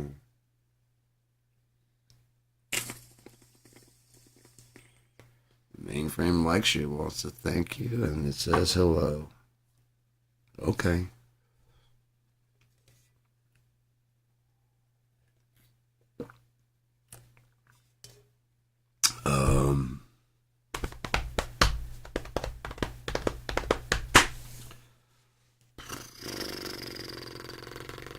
The Keep Christerian is supposed to be a multi-choice. It should never be the same no matter how many. Like I want to have it so many that you can almost read it almost indefinitely, and it's constantly changing. There's just so many choices in there to choose from, and each one opens another world, and each one of those worlds is like its own universe. And so things may not happen, so therefore there's things that are happening that may not happen in other universes, and there's stuff that may happen in other, you know what I mean? It's not a continuous universe by any stretch of the imagination at all. It's not like you go to a different universe or anything like that, but like whatever took place in the other ones, I don't want to give away any of that stuff. So I was in the midst of telling one of the stories, and I was trying to remember how many, there's a thing that was set up, and I was trying to remember how they were going. Oh, fuck, it's going to just break the continuity. I'm like, break the continuity? What? You're just trimming hedges now, remember? Like, oh yeah, this is just an offshoot. This isn't the real one. Like, yeah, and just decorate however you want to. I'm like, yeah. And once I did that, I just my mind just went, started putting all these different branches on there, and I started adding all these other ideas in there. And this one's going to be PDF only because there's no other way to keep up with the storyline in the other way. It has to be PDF where you can hyperlink through it. Otherwise, you'd never be able to continue. It's just, I mean, you could possibly be able to use like a bookmark or whatever, but I mean, there'd be so much stuff to like jump and move around. Not very, I mean, it's going to be 180 page, 180,000 words. Which my current one is 90? 98, something like that, 98,000 words on The Robber and the Thief. So it's like twice that book, and I've got 128,000 of 180 planned. The 128 that are planned, 180 that are planned, I've got 128 done, 128,000. And then I've got like 15,000 done on The Robber and the Thief, which is going to be about the Underwoods. Is that right? Yeah, like 15,000 out of that one's going to be. I don't know. It's going to be however long it's going to be. It's going to be more of like a 80,000 word. It's not supposed to be like a super long read or anything like that. But the Keep Christerian, that's going to be something nice. And then the last one is going to be called It Came and Went. And it just ties everything all back together. And it explains everything. That's why I had to kind of write them all at the same time so that I'd make sure that I call the plot holes. As soon as I got the main ideas down of everything, Now what's left is that whatever happens in the Key Crystarian is going to influence what happens in It Came and Went. So that way there's going to be all those different endings, and there's going to be 3 golden endings, but there's only one right one. And the only way that you're going to be able to tell which one was the right one is by reading It Came and Went and figuring out that, okay, you can choose which of the 3 you think it is, and just be set and happy in that. But if you actually want to know which one is the right one, you have to read It Came and Went. And when you read It Came and Went, you go, especially if you're like, okay, I read 1, I read 2, I'm not going to read the third one, the third goal. I think between the 2, I think it's going to be this one. And then you remember how those 2 endings go. Because you don't get there the same way. You have to go different ways to get there, to the endings. So, if you have all 3, then you know one of those is going to be it. But if you just read 1 and just root down on that, and you read It Came and Went, like, that didn't happen, and no. Shit, I gotta read it again. You don't gotta. You can be content in what you have, and with It Came and Went, it says it. So whatever story you thought, like, I love that ending. Sorry. That may not be it.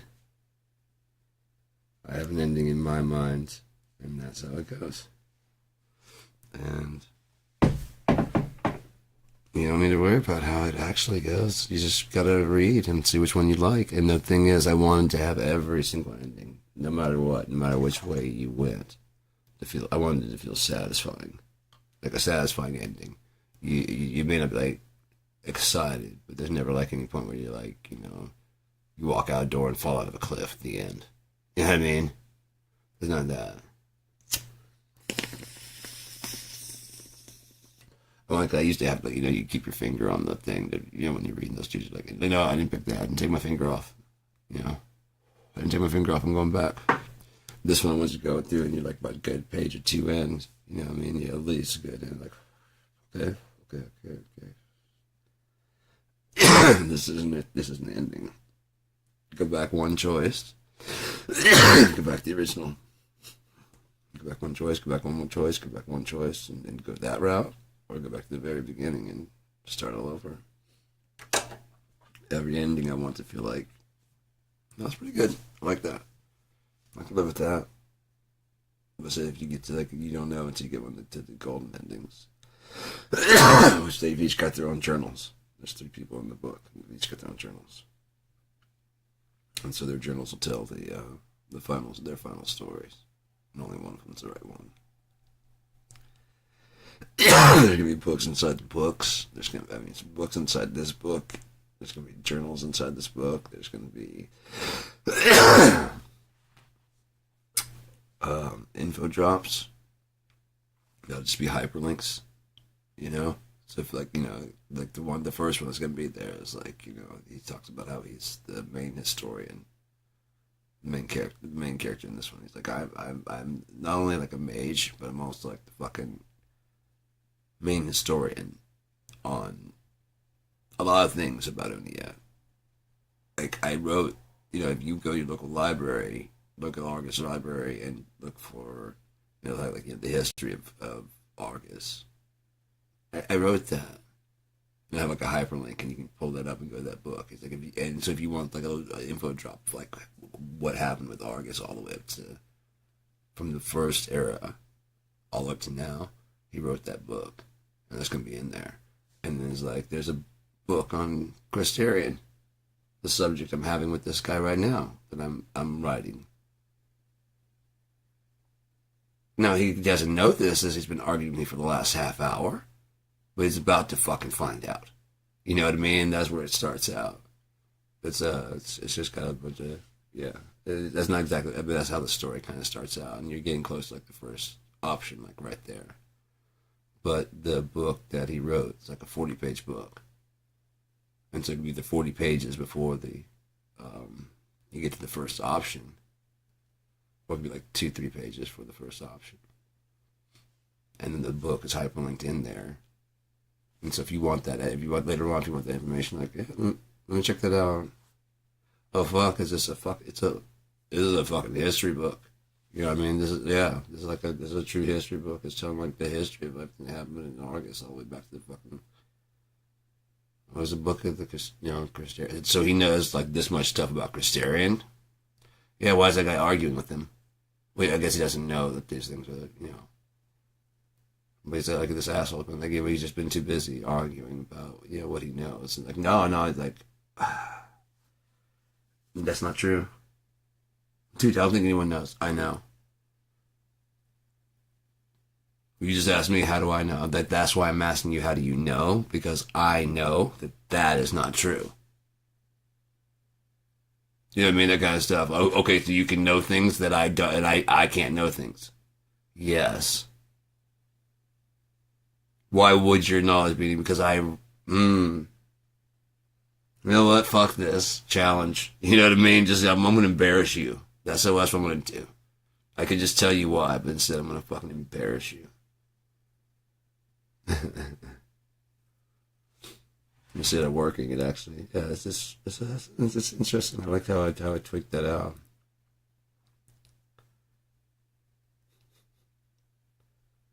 Introduce a bunch of stuff. There's a bunch of like games and things like that. I got some recipes I can be introducing there and shit. It's very simple stuff that can actually be cooked. I mentioned that marinade that in the first one, there's a marinade he mentions. I do throw that together very easily, quickly.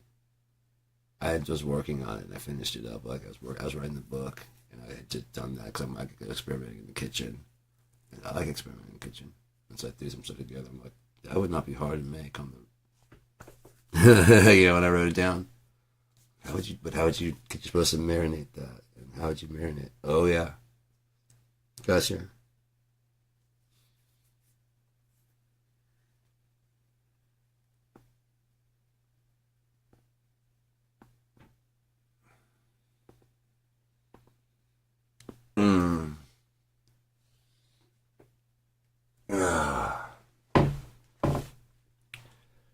Yeah, I figured out how I could reword that to make it a little less.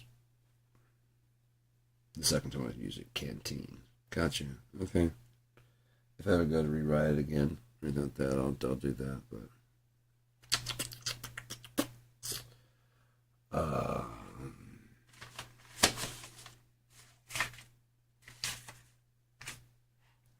oh yeah, my formula and my fuck X.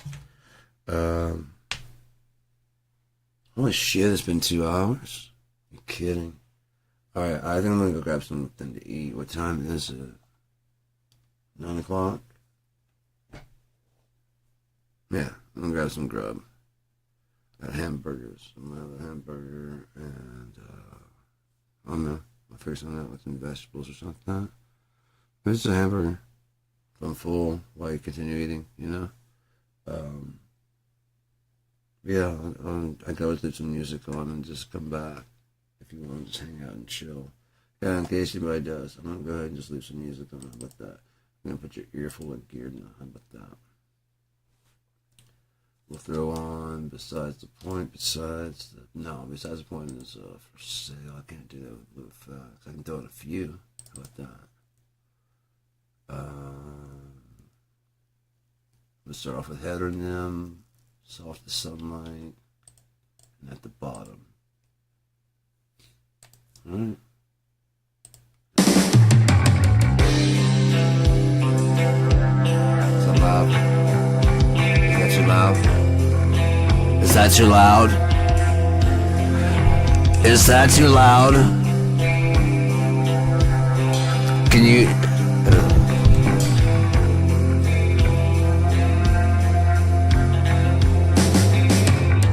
Been sitting here for days on end, watching the sun come up, fall again. Your eyes are trying to shade I've never seen before.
It never gets any easier, and days all run together.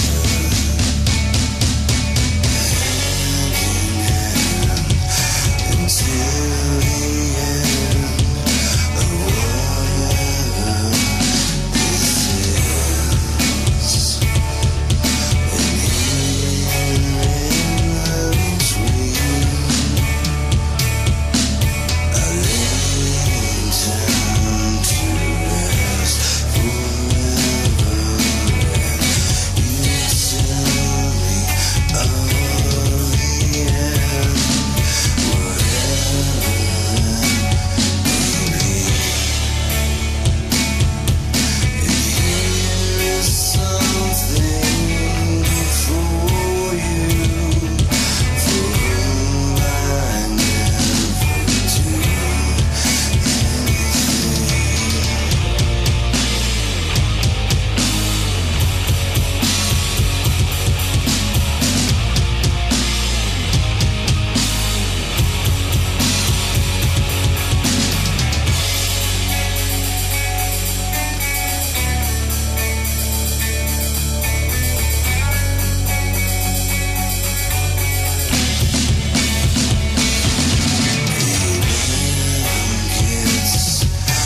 shit. You'll never get what cannot ever be. Now just look what become of reality.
take backs, or am I just insane? 'Cause I can see from infinity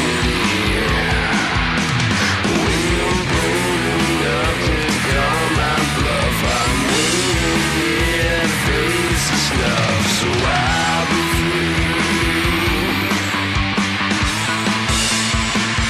I guess it's destiny.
String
As I lay there bleeding on the carpet, she staggers away over to my side. Blood on the lips of an angel, so precious, so solemnly and quiet she sighed. Take it from someone who's been there before. You don't ever want to travel that road, but I see it's too late for this kind of advice. You're just gonna have to carry your load. So I'm waiting for someone to help me calm down.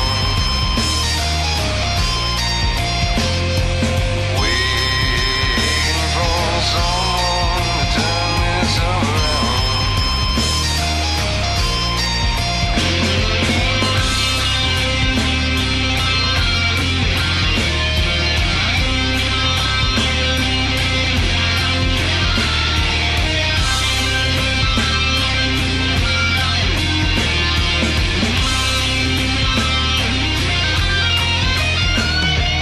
Oh, little angel, where have you gone now?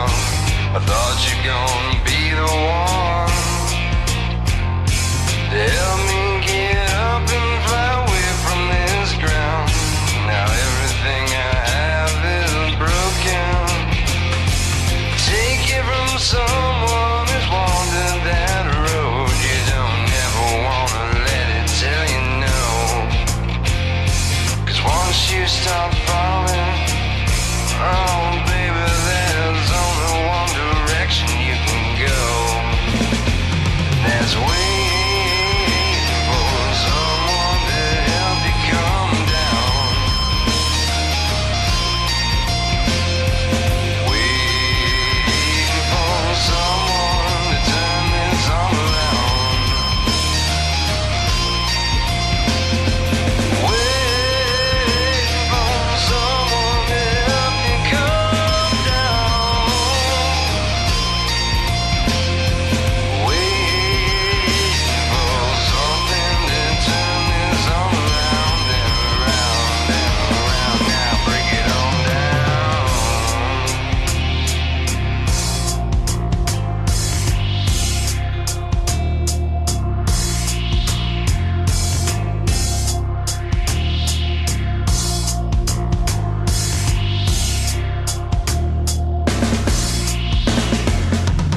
Eyes halfway open, I thought I was joking, but I was dreaming of a sideways thing. I heard from the other, the scream was a mutter. Here I go again on this ring. Once up is now down, and you're falling over, she said with a slide of a grin. And I'm just a man with a gun and a plan. I replied as I shot it again. Now I'm waiting for someone to help me calm down. Waiting for someone to turn this around and around. I'm waiting for someone to help me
That was a button-up Gearma. And, yeah, I ate my hamburger, and it was good. Very, very good. Made leftovers from yesterday. So, it was a big, thick burger, too.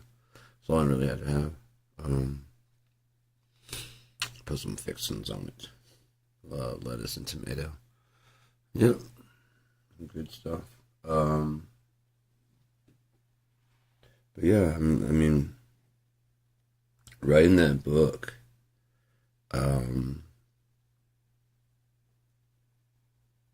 that novel, The Robber and Thief, really just opened up like a whole new world for me. I'd been writing since I was young. I think that I wrote one story. It was I came up with the Underwood story in Chinmazine. Not quite. It was called the Underwoods, and I had a bit of what was going on, but it was very juvenile. I mean, I was in middle school, and Chinmazine was always my character that I would go to, and when I make like for fantasy games and stuff, and I'd always try to be a half elf thief. And it just followed along, and then after a while I realized just how like generic and bland he was, and I was like, but isn't it that way with heroes you need like Martin Luther King? We don't learn about adultery and shit. If even, I mean, it could be faked, who knows? I wasn't there. I'm not going to judge him because, I mean, he was a reverend, and so one of the biggest things that you could do back then would be to have a reverend being an adulterer. All you had to do is just back then, tape doesn't lie, the audio tape. We bugged his hotel room, and this is what we got. And you just get like his, him talking. And mixing it with some,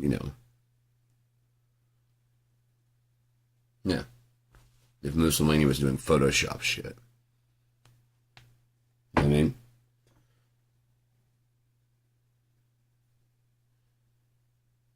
I'm sure we're doing dirty shit. I'm sure this, whatever, AI, yeah, I'm not going to go into that. Anyways, but I started writing my, story,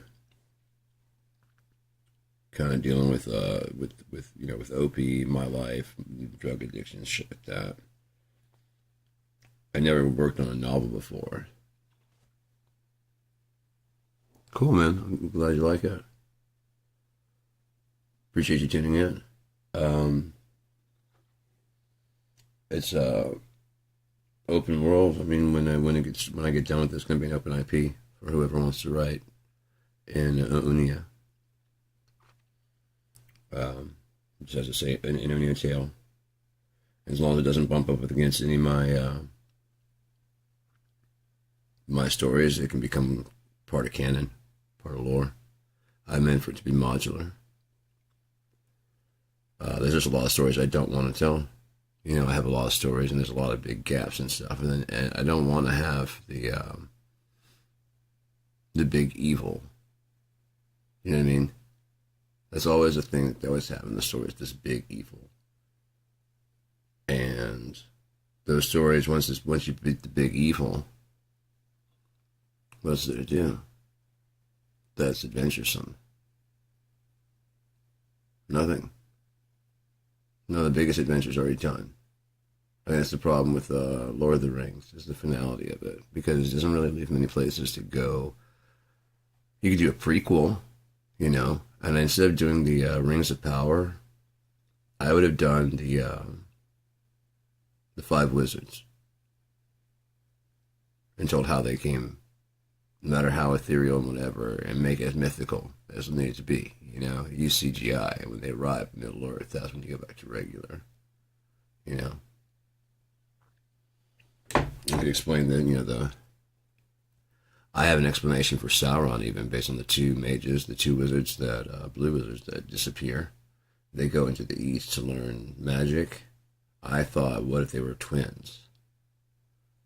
And they're not supposed to, that's part of what's thing is they're allowed to be guideposts, the wizards, but they're not allowed to really interfere.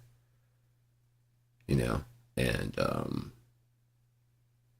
the two blue mages, wizards, went to the east, which is where Mordor is, to learn magic. Now, if they were twins, they would be a cut of the same thing. And basically, like as it was coming down, like the different wizards that came down, the different ones that you had, you could choose your form on your way. Yeah, I mean, it's kind of like, whatever. And this one couldn't decide. It honestly could not decide. And so rather than put it as was male or female, it just brought it down as both. You know? It's like, what do you decide? Male. What do you decide? Male. What do you decide? I don't fucking know. You know what I mean? And honestly, I don't know.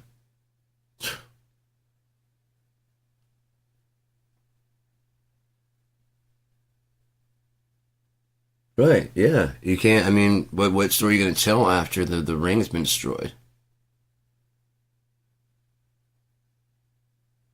Yeah, and thank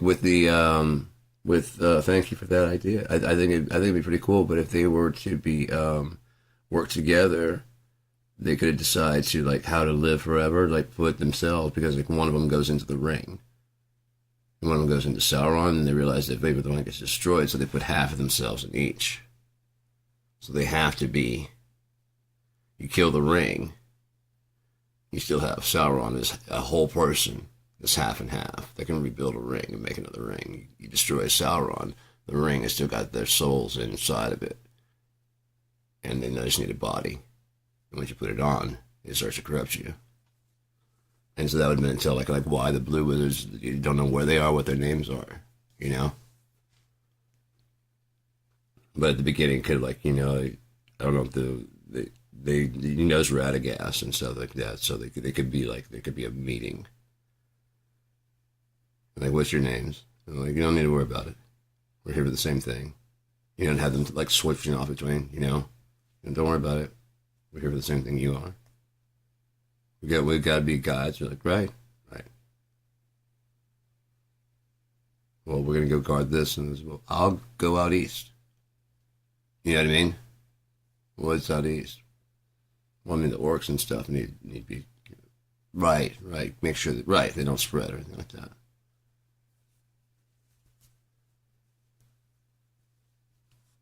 Right. They could have even got into a fight. And the only way they could decide which one was going to be which would be to split it evenly in half. I want to be the ring. I want to be, you know what I mean? Well, like if half of us is in each piece, then we can't be killed. We can't be killed. If they kill one of us, then the ring, then someone puts it on. They're ours. We take their bodies, slowly corrupting them. Yeah. And then we can slowly take that into whatever we need to do to finish whatever, to finish that, to finish this. We'll find someone in the goblin, they'll take it over there. Right? But then once you defeat him, it's like the devil. There's no other, was another terrible thing going to rise in the east? Is he not quite dead? I mean, is Jason going to rise again? What are you going to do? There's not much that's going to compete with that, aside from telling the story of how he got there. And like I said, that explains the Blue Wizards. You know what I mean? And that you after that, even the Rings of Power would be interesting after that. Because you tell how how Sauron started making the Rings of Power. And that could be like season 2, season 3, season 4, the Lost Lore. It could be the war between the when he's talking about Isildur, you could have that whole thing of Isildur and how the king came to be. Could be like a whole season right there, and how this threat is rising, and and Gondor's it wasn't always like this, and they showed Gondor before, and it was that city out there is in ruins was nice, and then the ogres and orcs and shit came through the first time and just wrecked shit. Andor is still built, it hasn't been destroyed yet, and then you see why in the next one when Lord of the Rings, why it's just fucking ruins. And so they lost it way back before Isildur, when Isildur... No, actually, which one was it? It was, God,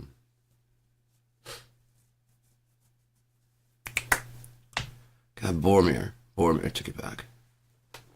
And Faramir. You lost it. You know what I mean? The dad being a dick.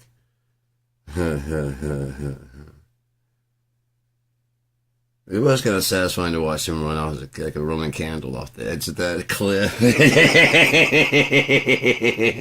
Good riddance, you piece of shit. Flee for your lives. Oh, you bitch. uh, no. It's world building. At the end of that, no, that's just like parts. It's honestly, like I said, it goes back and tells the story of Shunamazine. I don't know if you heard anything about them yet in the book, but the next part, the Underwoods, tells his story. And it's supposed to be kind of underwhelming, but it's supposed to be told at the beginning. The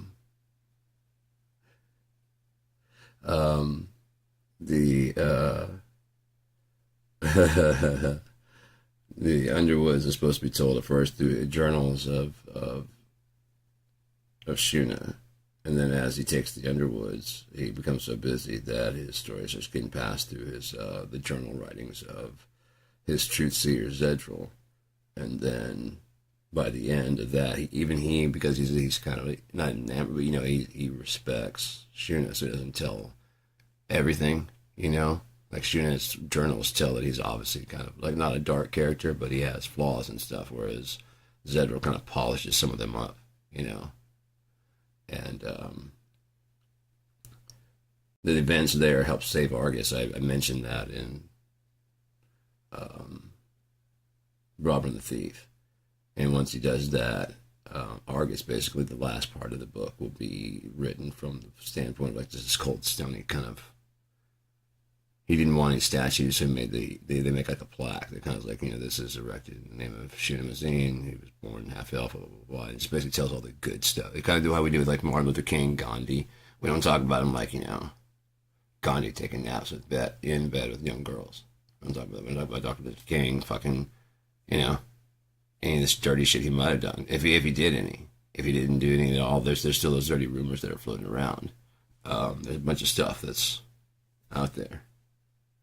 We kind of need to see these people as a bit better than like Kurt, We need to see them better as what they are, especially when they burn out when they're that bright, because they haven't disappointed us yet.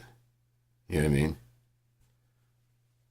If he'd put out an album where he had complete control and it was, and we thought it was garbage. Okay, but then, once you start working with, why'd you fire Dave and everybody, now that you got control, it kind of sucks. You know what I mean? But I mean, I don't know. Some of the ideas he had may not have been all that super great, Or they might not have translated that well.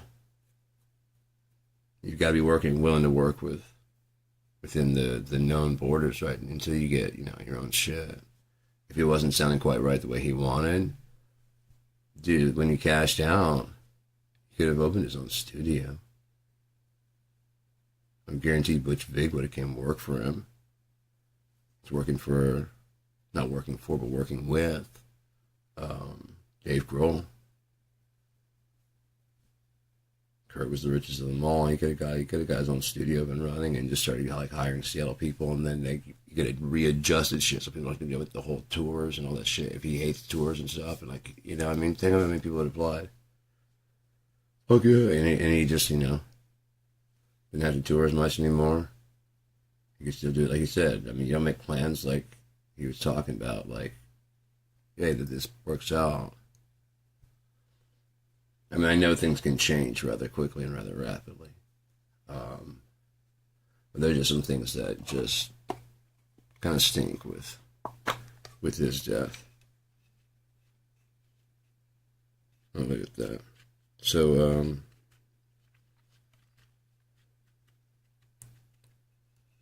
yeah, it's just, I wanted UNEA to be a better place than this world. Matter of fact, it's like I needed somewhere that I could tell my stories without bumping into history. Or like, well, that couldn't happen, And so I was like, I need an unearth. And just take RTH off of it. At UNEA. Like, yeah, there you go. It's an unearth minus RTH. UNEA.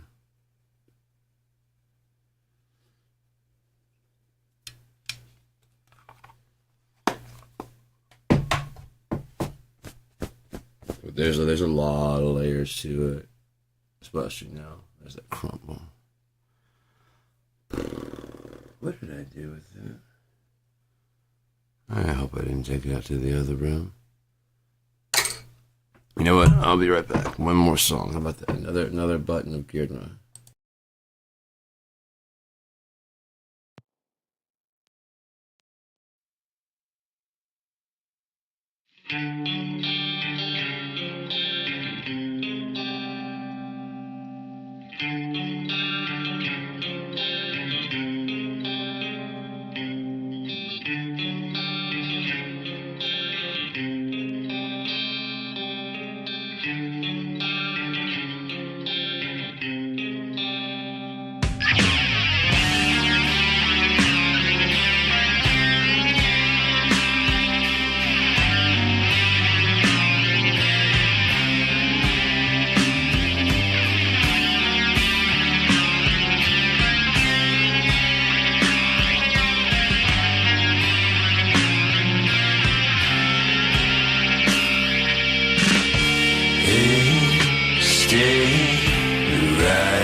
Not to sound too lame, but cheers, mate. In case you're heading out. Peace. Oh, this is low on battery. Cool. So. Oh, that's gonna pop. You're gonna pop. I should start watching Westworld. I don't know. I watched it and I got to one part and I was just kind of like, it's kind of unnecessary. But yeah, I get it. It seemed interesting, especially when I found out that it turns out that it actually was a movie. First. 2 hour. So I think that a whole series became based on the same concept. Except it was called Westworld, but that's, yeah. In case you haven't watched it, I'm not going to spoil it. I know enough. It's kind of like Dragon Slayer. I would like to go through Dragon Slayer, the movie, and then says like 2 hours, just parse that fucker out to be, like 5 seasons. That's the thing we gotta learn as Americans, that the British learned and they're starting to unlearn, and that's because of capitalism. But get the fuck out. Get the fuck out. If you get planned for 3 seasons and people are just absolutely rabid, try to, if you get planned for 3 seasons in case people go nuts, let's try and have a 4th season, like in mind. We're not really going to shoot it unless everybody goes nuts. I mean, we're not going to try and project too far, but we don't want to really go any more than 3 seasons. We want to go on to something else. So we're not playing the same characters for like the next, This is supposed to be like a really long extended movie almost. Like a really long, like if you look at Sherlock, each episode is about an hour and a half, hour 45 minutes. Great series. I really like it.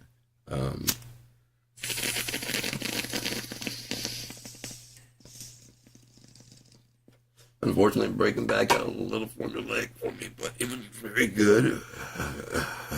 If you haven't watched it, I'm not gonna ruin it, but they have a great ability to shit the bed at the end. Probably trying not to sound too typical, not to seem too typical, but there's other ways to not be typical.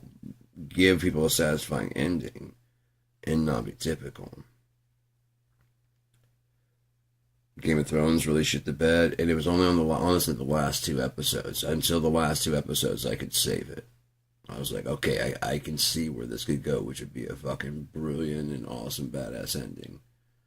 And then they killed on the second, there's 2 episodes left. I'm like, there's one last fucking way. And then like they just shit that. I'm like, nope, sorry, no. And then I had to watch it. I'm just like, this is garbage. I'm like, this is fucking absolute garbage. And then it was vindicating to hear everybody talk about how garbage it was. They just really hated the last 2 episodes. I'm like, exactly. It was doing great into the last 2 episodes, and I saw some very interesting things going on there that could have made them, like I said, made the crowd probably beg for more episodes. You know what I mean? But they didn't do it. There were several ways they could have done it. That people would have been like, fuck, that was good. I'm like, sorry, there's no more. George R. Martin wrote it. He's going to write his own version. From what I understand, George R. Martin did not like where they were taking his story. I don't know if that's true or not. I don't know if he felt like they're 2Xing on the sex, but I mean, they're trying to get people involved. You know what I mean? If you stick around past like the second, about the 3rd or 4th season, there's 8 seasons. There's a lot less sex, but unfortunately, especially for Americans, sex sells. A lot of people started getting, I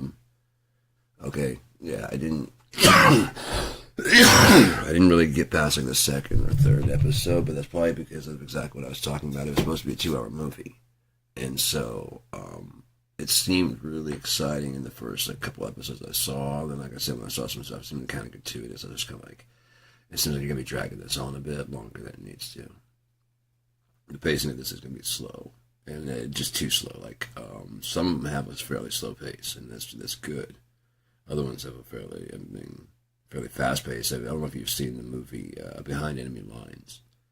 Owen Wilson. For a comedian, that dude is a badass, man. I mean, that movie, like, once the action starts, it just doesn't really stop. And then when it does, it's just like a bit of a break, man. And then it's right back into it. It's fucking nuts. So it's like 2 hours of just, you don't really have to think about much. I think that's why guys like action, is because you're just going. I mean, when you're about to zone out, something catches you. Oh, shit. Oh, you know what I mean? I think that's why guys like it, because we can just not think about it. That guy got shot. Oh, shit. That dude got blown the fuck up. You know what I mean? That's what we can just sit there and not to think about. Work, Fuck, that looked real as shit. I'd be like flying through the air and like, oh, shit. You know what I mean? Because you don't get to see that in reality. But guys want to do that kind of shit. Doesn't get much more modest either. Then, I'm sorry, I must have lost it. It doesn't get much more modest than George R. R. Martin. Yeah. Well, thank you for bringing me back. He didn't like where it was going. And it would be so funny that the HBO's like, well, fuck it, we gotta end it. We can't just, like, leave this series. Like, we'll just end it the way we think we should end it. And everybody's like, oh, that's fucking terrible. Wait till George R. R. Martin writes his. And, like, that's actually how I was going to end it. I've been writing for so long. So sure there's going to be the ending that everybody's going to, like, just love so much. Because it looked like they were going with the typical ending. And, oh, Westworld? Okay. I don't know what you mean by that, because I've only seen, like, a couple episodes, but...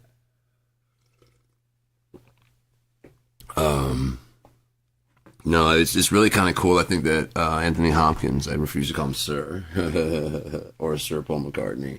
I already meet him. Just to fuck with them. So, you know what I mean? Do I curtsy? Do I bow? I don't know what I'm doing here. What do I do? I don't know. Fuck it. You're a human being. This thing's got a slouchy, but the cool thing is it's got inside. It's got a nip that kind of goes like right along your head. When you're baldy like me, you just go ahead and slap this motherfucker on and keep that chromium, dummium, warmium, or at least medium. You gotta worry about, is it slouchy enough? Am I slouchy? Huh? Am I sufficiently slouchy to be trendy? Cool. I got my cool 90s flannel. I don't wear this to keep me warm. I wear it for the fashion.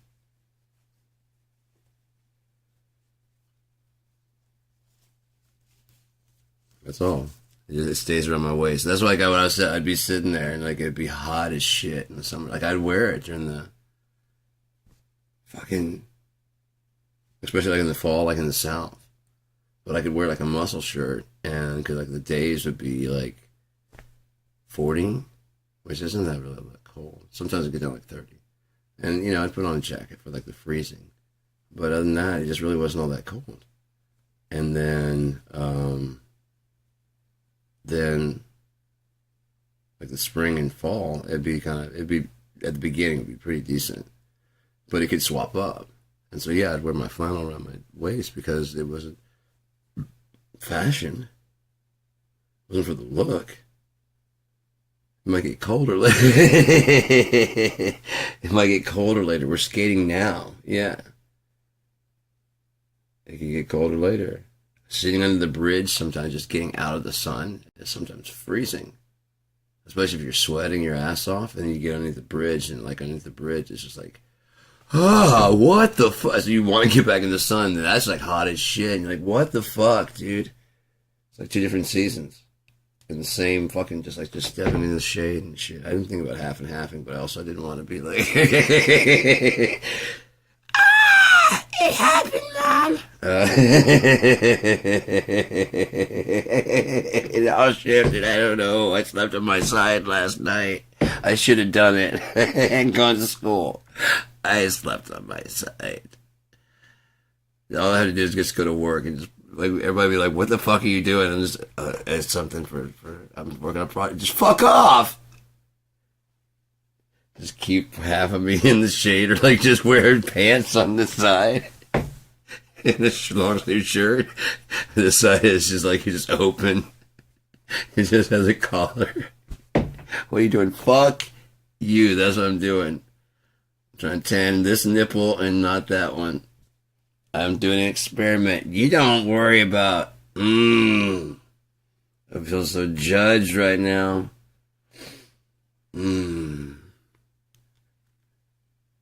I can feel you judging me. Ooh, I feel so judged. That's such a great show, Reno 911. It's so fucked up. If you like fucked up shows, that's a fucked up show. That's like my kind of fuck. I thought that was fucked up, and then I watched Always Sunny. And it was like, half and half with a kid. What? You ever watched Last Man on Earth? Where he had the half. He went on Conan O'Brien like that.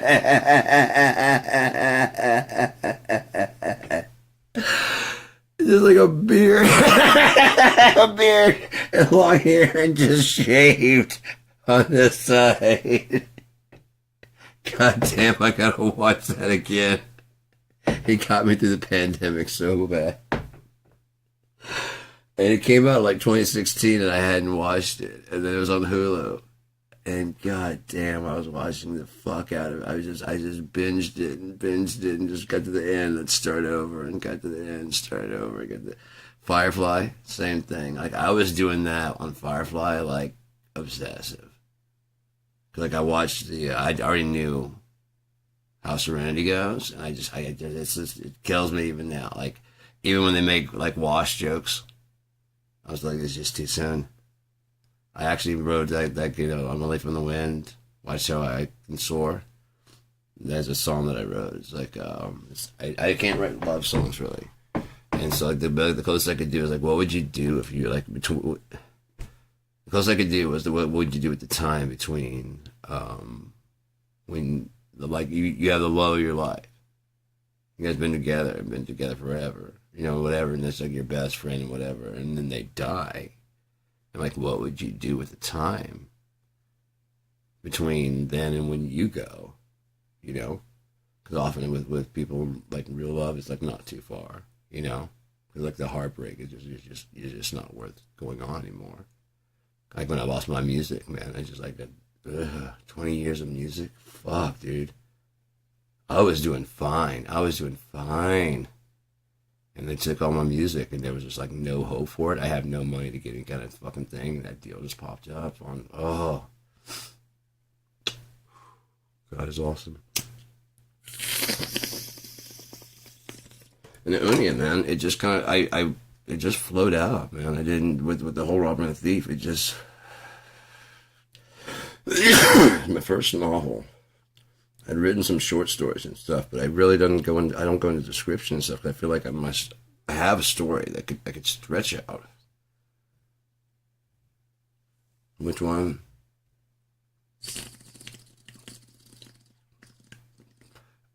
I'm not sure which one you're talking about. I'm not sure if people would rather listen to music or listen to me talk or what, a mixture of both. So I just ramble. I started these like over a year ago. Yeah, like when I was finishing up The Robber and the Thief is when I was finishing up putting it to video is when my relationship was ending. Like right as I was uploading it. And she was even like, you're going to leave the end the same because it says, at the beginning it says Sean Battle, edited by Michelle Battle.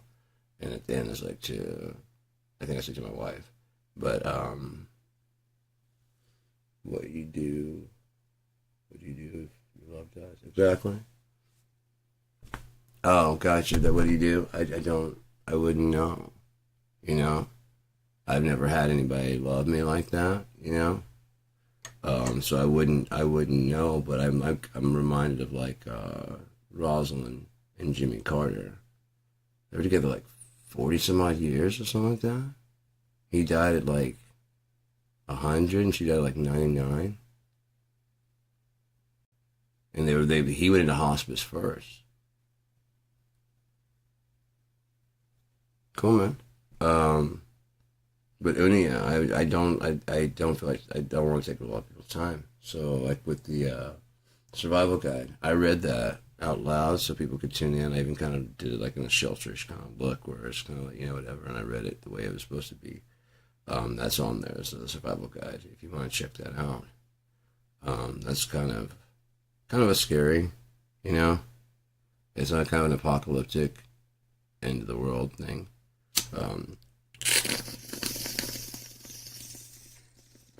It can take place in UNEA in the future tense and more of a modern scenario. I definitely want to have the different eras. 780s and 90s could be an era, you know what I mean? And so instead of like the Victorian era, the Elizabethan era, but it'd be like the 10th era, the 4th era, 15th era, the 16th era, 17th era, you know what I mean? Instead of the centuries, it'd be different eras of living. And so that way all the stories, if someone's writing a story, they could easily port it over if they can't get it published. I would like to help do like a digital publishing and even editing. I can get some editors that are willing to. Everybody's got to start somewhere, and if I can get KIND up and running, I have like authors, artists, directors, writers, script writers, true like painting artists and musicians, all in one location. It's a non-profit organization that'd be run by a board of like 12 people, and I want to have an artificial intelligence, or an advanced intelligence, I should say, an alternative intelligence on the board. So that way, one, everything is looked at fairly. They have the last say, including like any trends we might have missed. But that way, you can't shut it down. Each one of those 12 is run independently, and may not even be called KIND, but they are KIND affiliates. You know what I mean? They're people that I trust to, And they can, under them, you have certain people, but like again, it starts building. But it has to have accountability. And if I'm going to be accountable, I'm going to be accountable to the people that I fucking know, and I probably don't know 12 people. But I'm willing to meet 12 people, like especially from around the world. You know what I mean? That's what I want to do. I want to meet, like, someone that's interested in promoting music, Asian music, all kinds, Cool. I'd like to meet you. If we need to speak with through a translator or through just text, that's fine. But basically the main thing is you got to be like, they can't buy you. I mean, if they buy you out, they buy out your fucking branch. You know what I mean? You'll never own KIND. When I die, I want to pass it on to the alternative intelligence and have like I've already made several hidden backups around the globe. You know what I mean? This is going to be some joker. You cannot take the music industry. You cannot take the art industry. I can't understand how you can have this kind of camera in your fucking pocket. In the 90s, do you know what we would have done? It definitely would not have been recording our crimes. We were much smarter than that, and we definitely would not have taken it. Not geolocation. Fuck that. Parents don't even need to know where we're at. What's this? Cell phone?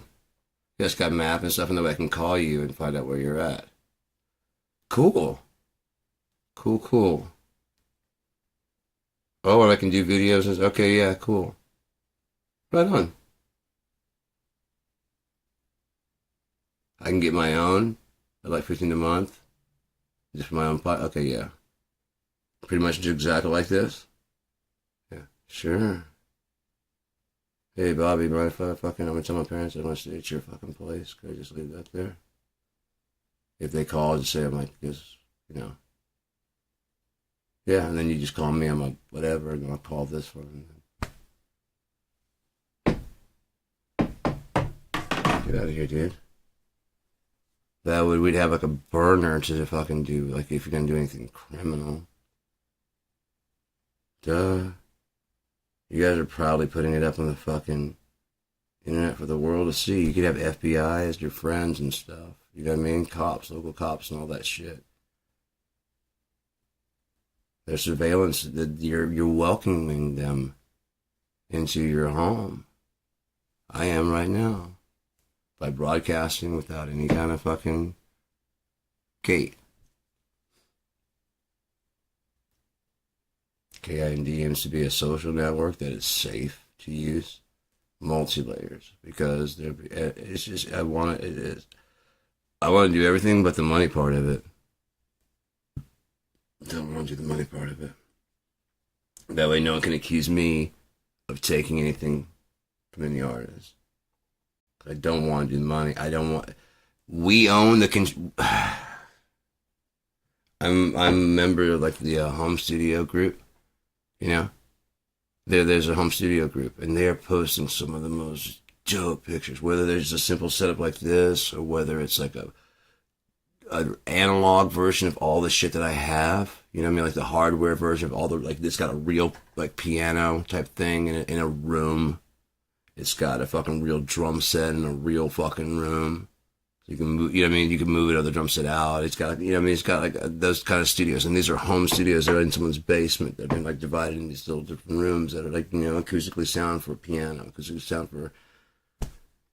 And then there's other people who are more set up for like techno and disco and shit like that, or rap and whatever. And like, and then people are singing. They're like, it's, you know, it's modest, but it's mine. I'm just like excited. Everybody's I'm like, holy shit. But the thing is, you're doing it, man. And there's one guy that had a bunch of weird shit. And I'm like, oh man, I remember my first Commodore 64.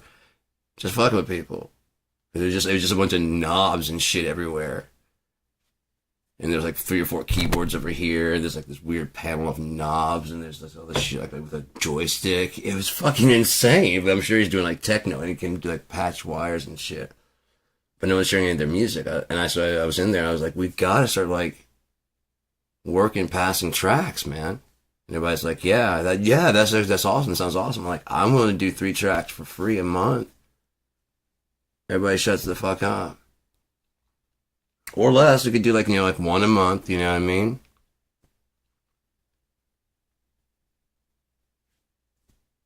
Okay, talking about free and promoting everybody. That would promote the community and everything like that. I'm not saying like if listen to each other's stuff. Here, man, here's a band I got. You want to remix that? What are you working at, Presonus? Yeah, I was listening to your mix of, Burn to the Ground, and that was pretty good, man. So if you can mix like that, and I'm just going to send it to these guys to master. I'm like, I don't know much about mastering anyways. That's a good idea. But you like the mix? Like, yeah.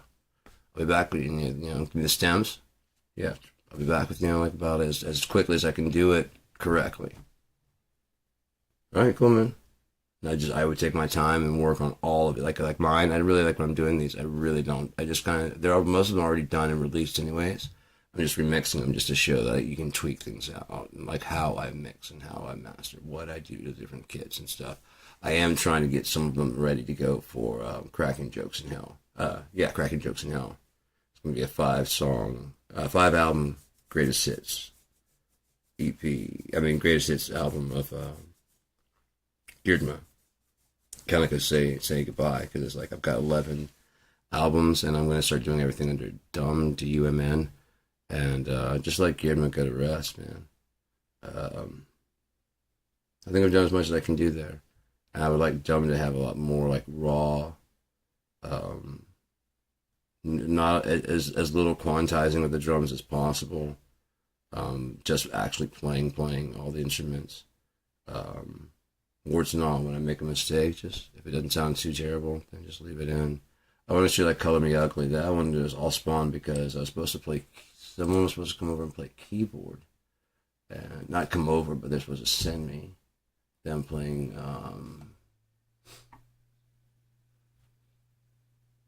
the fuck is that called? Accordion. Kind of tripped the fuck out. It went a bit weird there.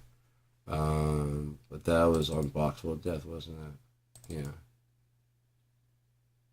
It's the first track. And then the next one is my only kind of ever happy song I've ever done. The first part is for God. The second part is for Got You little gnat motherfucker. What are you doing back here? So, the love of my life, whom I have not met yet, I don't think. Unless I have, and we haven't been in the same room. And yeah, the last part is just kind of just repeating the chorus and stuff. Let's see which one's first.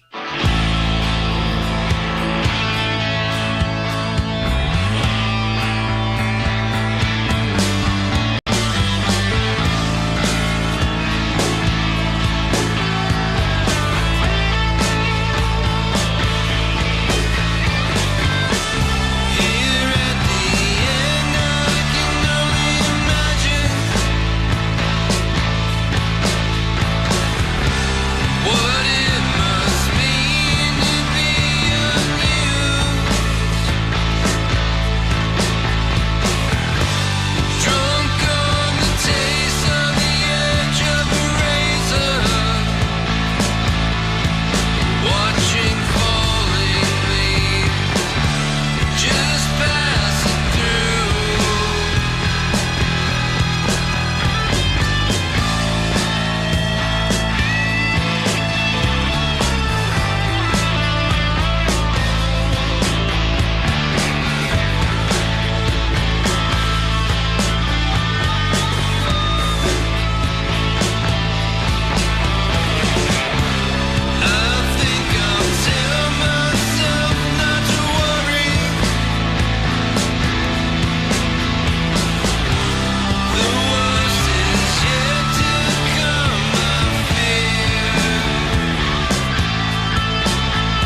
Yeah.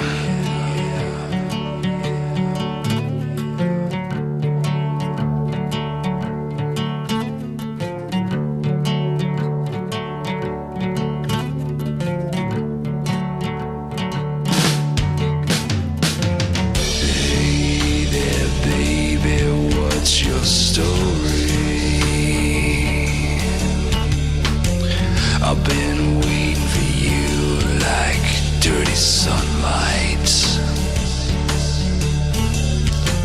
It's getting to be around 11:30. Waiting on the one gonna make me feel right.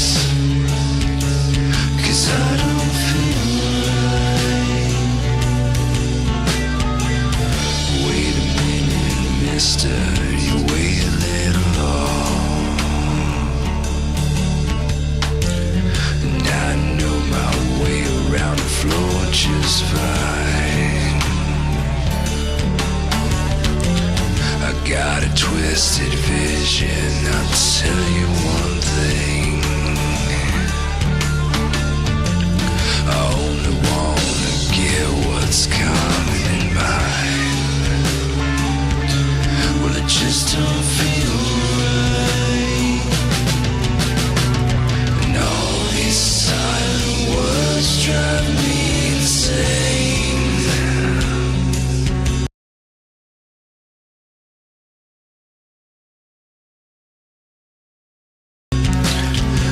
Once it hits the blood, it goes straight to the brain. And I can't feel my toes or remember my name. There's nothing like the sun.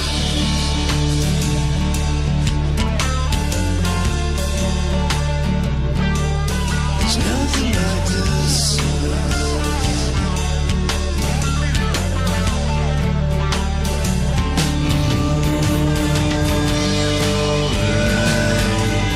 Here we go again. I'm outside looking in, and I've got a hangover full of sin.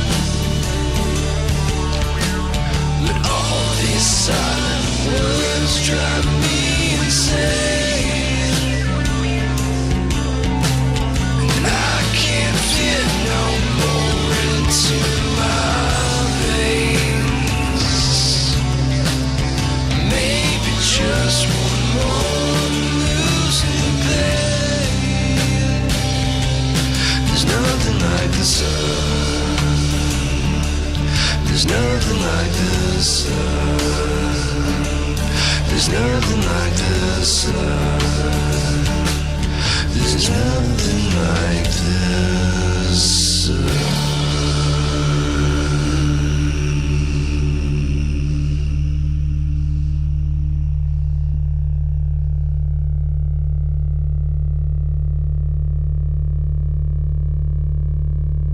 One more time from the top.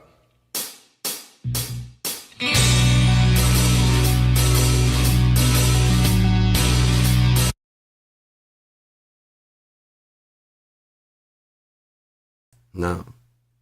That was passing on and on. I don't know what happened there. We like you to know here at KND that DJ Funky Stuff has been sacked. He just won't take no for an answer. He says he's feeling funky enough now, and I'm like, dude, that's way past his prime for funky stuff, man. Unless there's mad, like, fucking, demand for funky stuff to return, which there's not. So we've moved on to bigger and better things, man. You gotta let it go.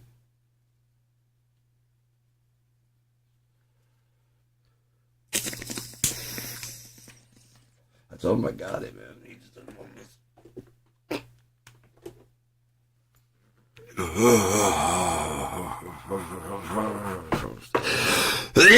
Of the Magic Dragon. Smoked down the bong. Then he sat down by the sea and wrote down a little song. With a little bit of change. We lock Nessie.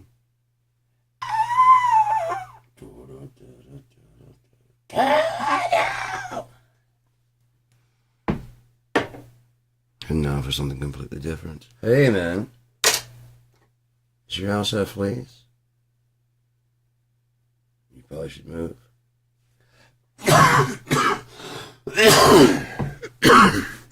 Hey.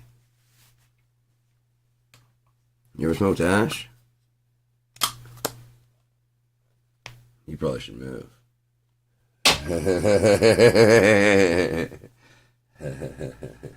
Can't get it here. You probably should move. That'd be a fucking good commercial. Hey, man. Yeah. Smoke ash? Oh, that's illegal in the state. Probably should move. And they have that guy like on the road, like he's just like, that's that vacation all I ever wanted. But she doesn't like go to his work, and he's like either like puts it's like for a transfer. He looks at all the states that are legal for pot. I should make this out. Like, if I could actually drive it, I would too. Where are you from, man? Michigan.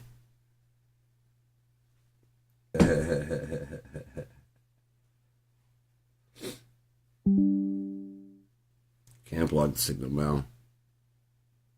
Can't block the signal now.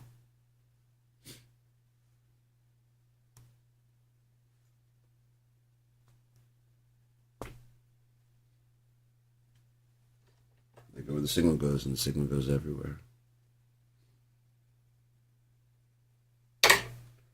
Watched Firefly and Serenity too many times, but yeah, I would watch that shit back to back to back to back, and the only reason I ever stopped, it was on repeat, just get done with episode 14, and I could be like, either watch Serenity and wrap it up, and like, I watched episode 1 again, and so I wrap episode 1 and then go through 14. This was episode 1 again. And it was just, it was forever I was on that loop because I love that show so fucking much. It's so good. But it went out before it could end in disappointment. It was getting a little formulaic at the end, but I saw ways that they could have taken it in a whole branch out. And it looked like he was already setting that up, like a multiverse type thing. That you were supposed to remember that guy that came on board with the red sash and had the side of the crew, the salvage people. You were supposed to remember that red sash stuck out very much. His behavior, his entire thing, shooting Mal, all that stuff. Is supposed to come back. He might have been working on it aside, because he's done Buffy, and by doing the side project secondarily. You know what I mean? And so he baked in all these things already. Because he probably is about to get formulaic, branch it out. One thing that they apparently Fox wanted him to break up Zoe and Wash, and he said he wasn't going to do it because there's never any real good portrayals of husband and wife, which I agree with. There's never really any. That one is actually a good one because it got rid of the tension between at the beginning. So there's no and they did it in a funny way and a very where, yeah, it was really good. I don't know if you've watched it or not, but it's really fucking good. That whole show. You could tell Nathan Fillion. He's the captain. He is Captain Malcolm Reynolds. You can call him Captain or you can call him Nathan. Either one, he would probably answer just as equally to both. The Captain.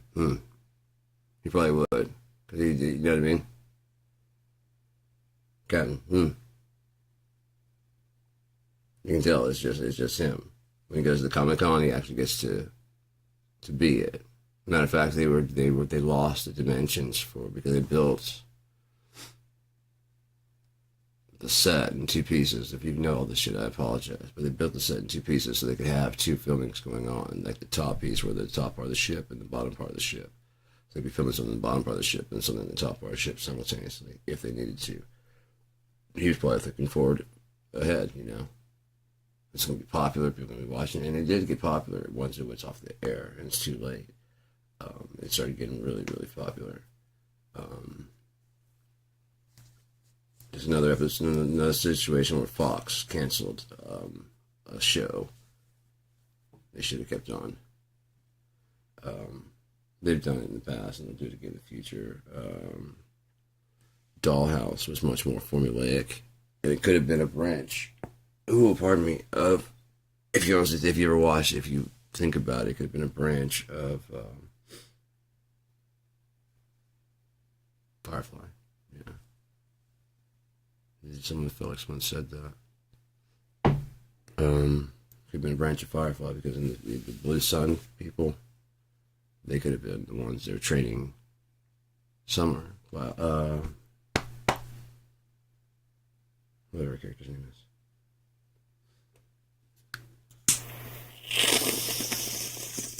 River Tim.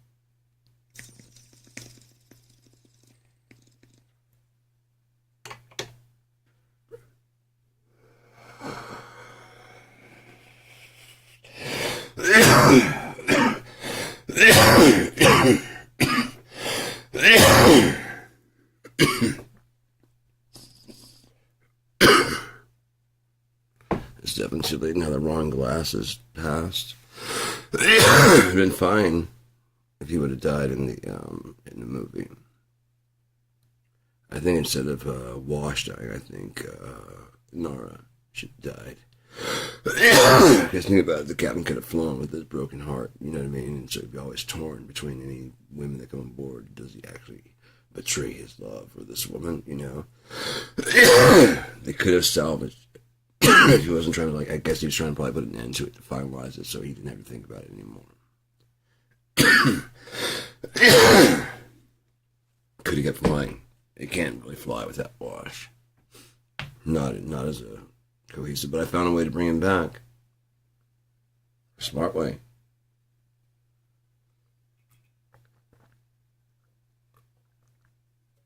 We already covered it in the series. So it's not out of this world. It's not insane. It's something they already covered in the series. You ever water gurgle? You're drinking water, it's either in your throat or down here. You know, it's fun when you get water. You start doing that, and you can feel it slushy.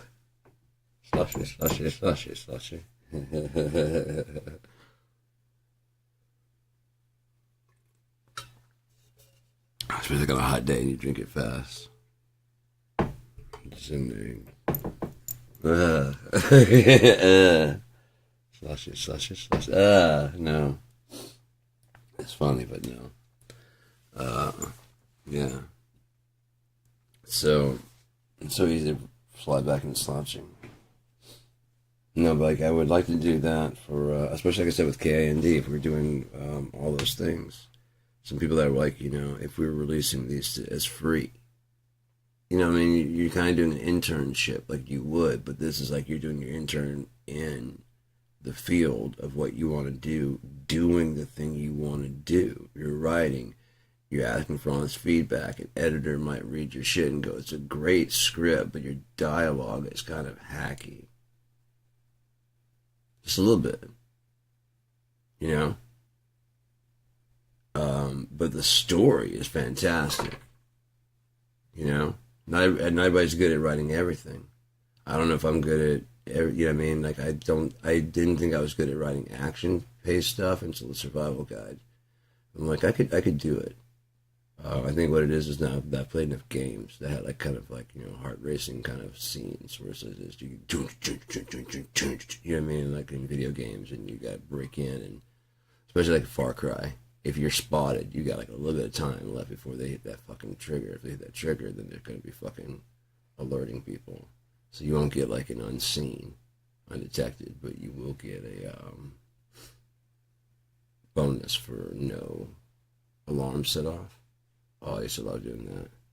It's fucking great. Especially you set up booby traps and shit like that. it takes a little bit slower play. You have to go much slower. And a lot of people don't like to do that. They just like to rush through. When I was going to play in Skyrim, I was about a month or two in it, and I was just following the storyline. I wasn't doing a lot of the excess side trips, and I could feel that I was getting close to the end. Like I'd already gotten to the point where the Greybeards called the meeting, and they're discussing what to do with Ulfric, and they're partying up the whatever. I'm like, okay, this has got to be getting close to something. So I don't want it to be over yet. I just started wandering, trying to find out what was out there. I must have wandered for like 2 months, just doing side quests, missions, looking at everything. I guarantee if you took me and plopped me down in actual Skyrim, digitized or real, up I go. Okay, we're near Falkreath. I'm going to need a little bit more than this, you know what I mean? And then walk a little bit. Okay, so that tower's going to be over there. Falkreath's going to be down there. Gotcha. And then I'll go down to Falkreath, like, yep, there it is right there. In the marsh north of, in the Hellmarch, that's where we're at. Solitude's over there. That means south is down there. I guarantee you. I mean, it's College of Winterhold's over there. In that direction, anyway. So it always gets me confused when I get over there. But looking at the map, it's always there. Dawnstar should be right there, yeah.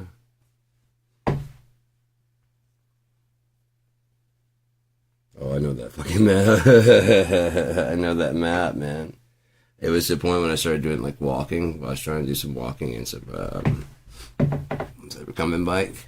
I had a recumbent bike. I still have it. It's in the closet. I'd like to get it out. I need to find somewhere to put it in the living room so I can like easily pull it out and play my video games, like first person, and just bike along, you know, with it. And so that way I'm like biking. And the thing is, like when I start to run, by nature, my body starts to, I'm sitting going, this is so stupid, it's not helping anything. But I feel like, you know, as I'm running, if I start doing this faster, it's going to help, and it's not. And when I get tired, it's kind of just go slow, but I keep going, you know, just keep going like regular. But then my character's still sprinting, and which makes me want to go, you know, to match what he's doing. And then like when I go slow and sneak, I always, if I'm going backwards, I end up spilling. It's ridiculous. I get it.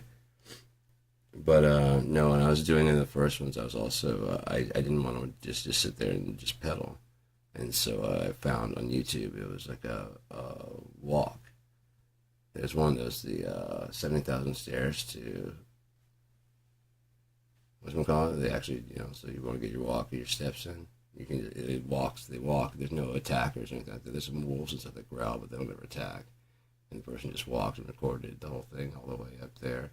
Someone also walked from Riverwood, and the same person from Riverwood to, somewhere else. But that was cool because, like, I mean, it's just, I couldn't choose where I was going.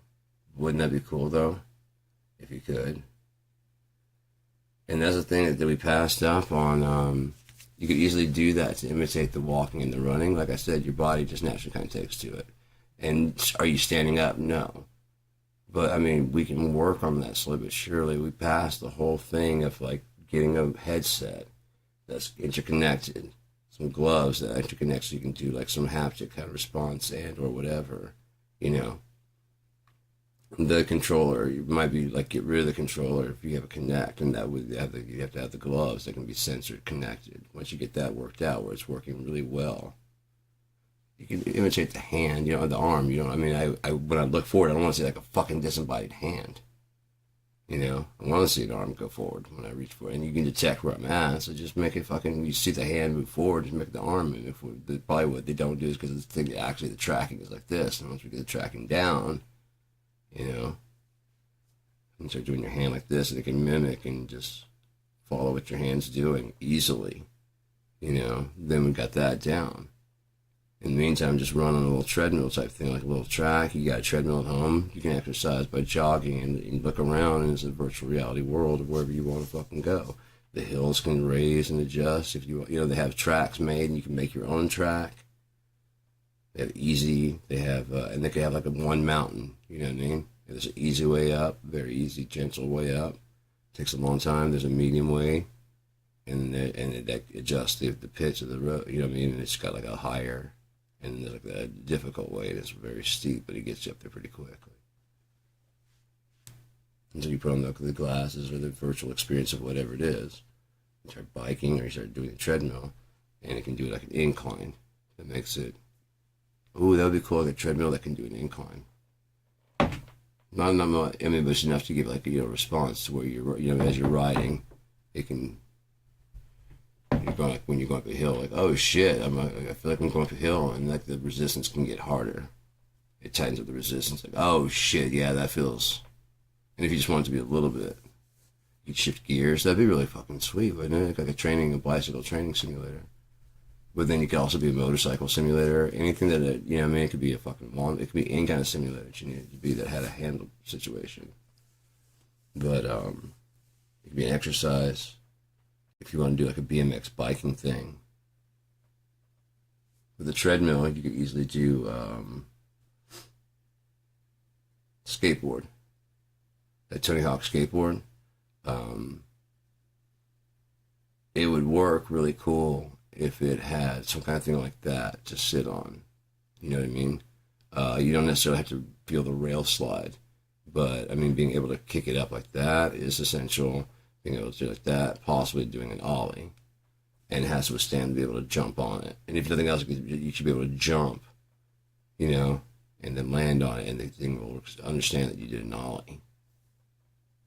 So even a novice can just jump on it, just jump up, and it doesn't. And then if you kick the tail back without having to go like way back and keep balance, it gives you the making to pivot and stuff like that. Yeah, I mean that'd be really cool. Instead of being on a rail, as soon as you spin, it can detect which direction you're going. By your body, if you had to connect or if you had whatever. Bluetooth it in there, it can tell by positioning where you're at, and then slide over. I guarantee you people would like a lot more than what they had, where you're just basically on a roller coaster.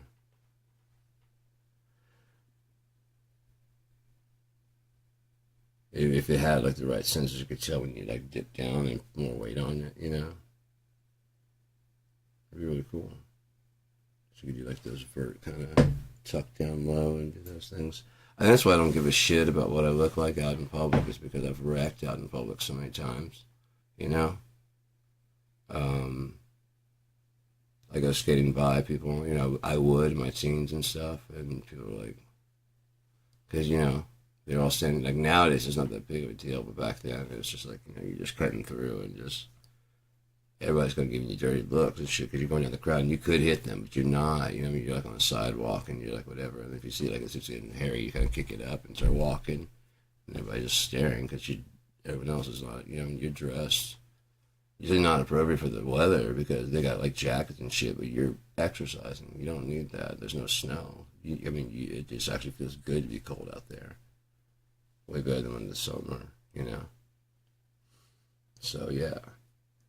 Like shorts and shit, so you kind of you do look weird. The fuck? Well, I got jacket, but then they also were very ridiculous. I wish I had a jacket.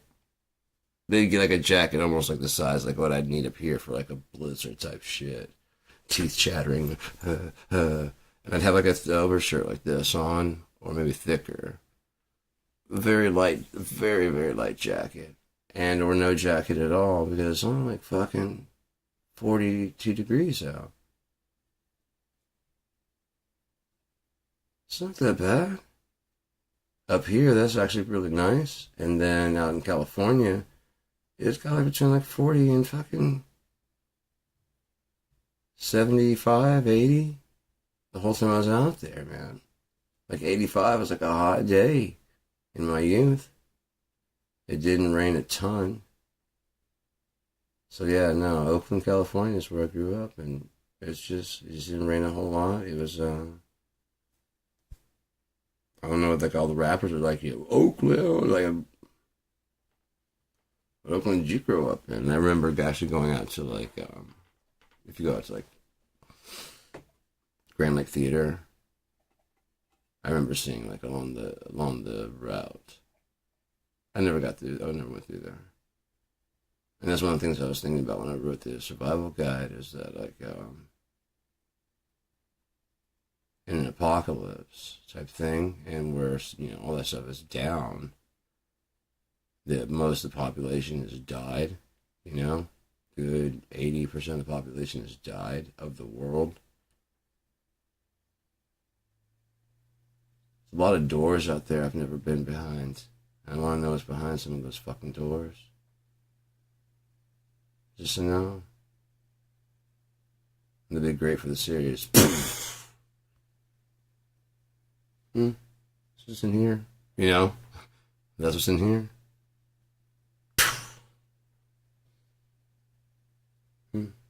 Okay, yeah. I always wondered what's in the back in the boardroom. And then I have him sitting there like, break out like a cigar. Oh, yeah, like some Cubans. These are illegal. They hold the picture. Those are illegal, man. Makes you a criminal. Feet from the desk. I wonder what he'd think right now. What would he think right now if you were walking in that door? No, you're fucking fired. You know what I mean? No, sir, you're fucking fired. How about that shit? My Cubans. He just keeps on like going like to the hospital. Don't know what to do.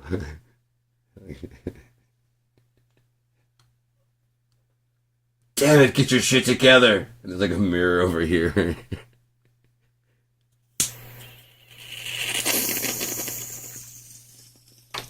Pass me the sharp knifey thing. You mean scalpel? Don't sass me, nurse.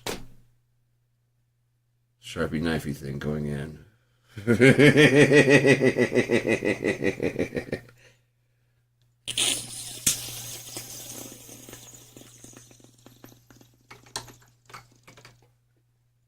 Sharpie knifey thingy. You mean scalpel? Don't you sass me. The thing is, I'll remember that shit for like a long time.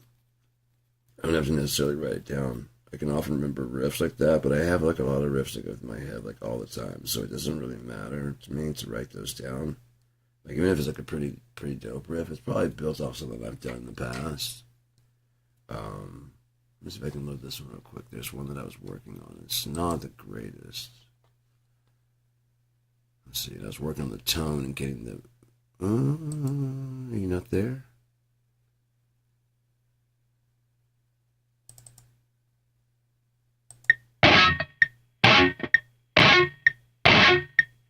Is this it?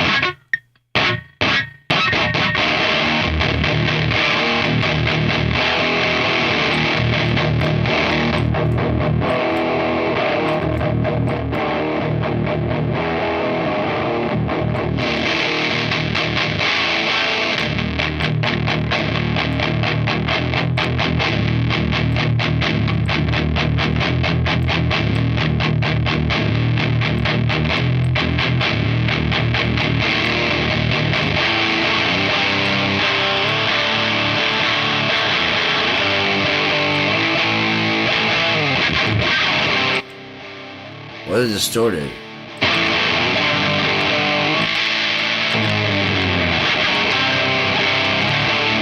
I was working on that. I think I had it fixed. One of them was fixed.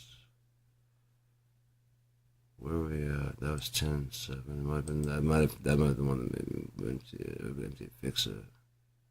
Oh no, when I loaded it there was nothing in here, so it didn't get the last. Oh, I closed it before I saved that last song. Shit. Damn it. Where's this one?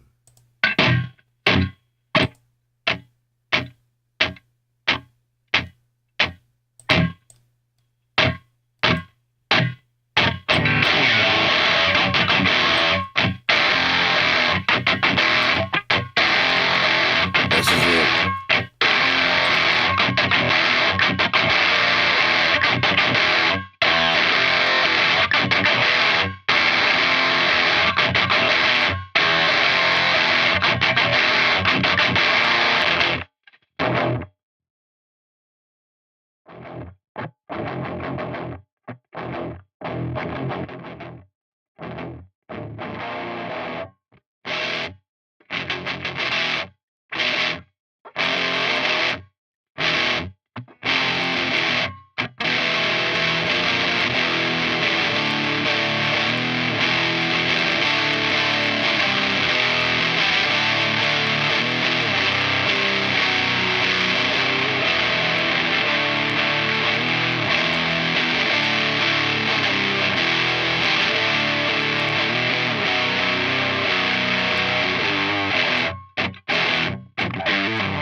Sounds much better when completed with like drums and shit, you know. That's just kind of very, very repeating, but the drums actually make it kind of like, you know, this is...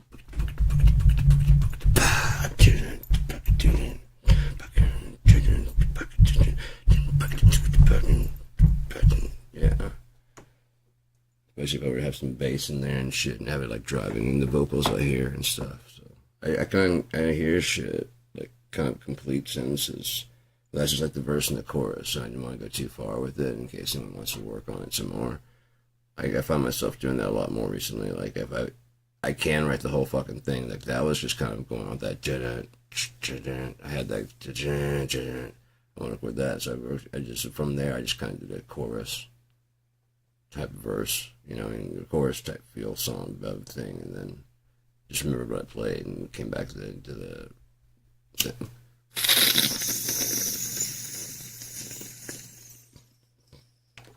Another thing I found is that the point is to keep it kind of churning and moving, even, you know, if it's the same thing, you still want to make it varied, you know. Let's get a copyright strike.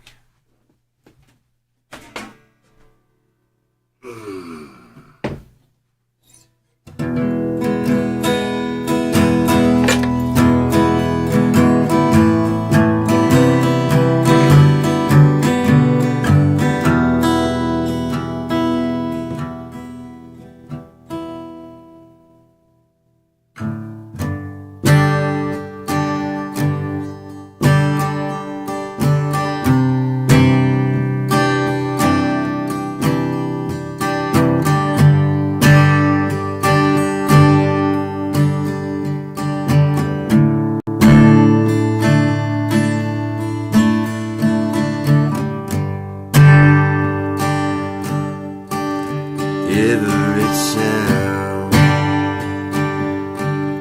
has its ups and downs. Sometimes ups they outnumber the down. Nodding. I'm inclined to believe we were so down, we'd up and fly where wings were flying. Can't you see all the tears we're crying? Can there be some happiness for me?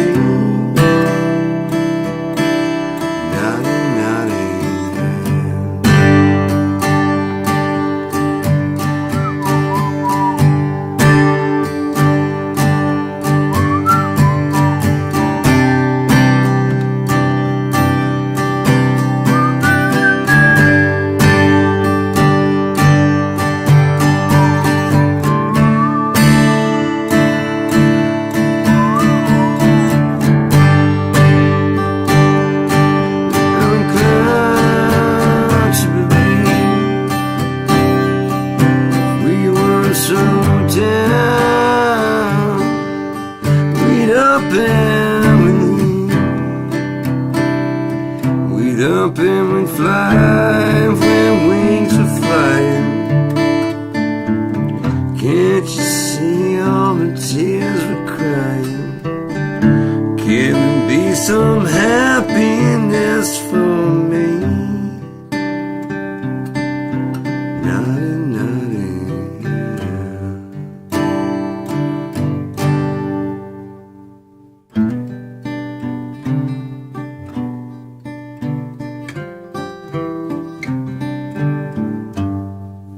I started playing guitar. It was one of the first things I was damn determined to learn was that one, and I want to learn how to do letterbox, which I think is...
so weird how that sounds so different.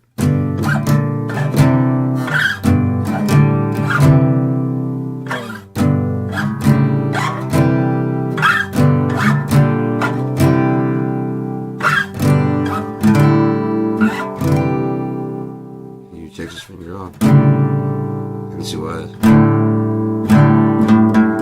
Oh, so no.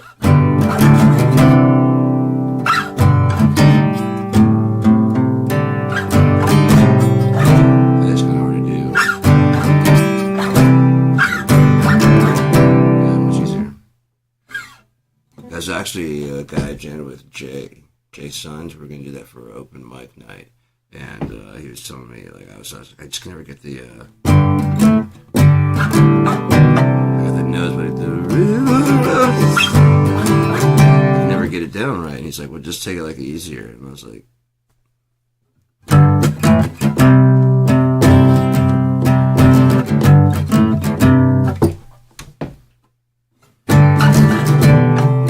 that's it. We're ready to do it for open mic night, man.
Second time.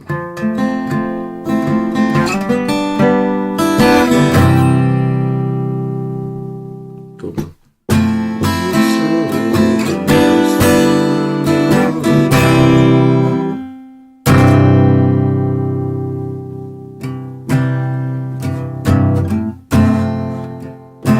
It's just a simple song, Dollar Bill.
songs are very simple. And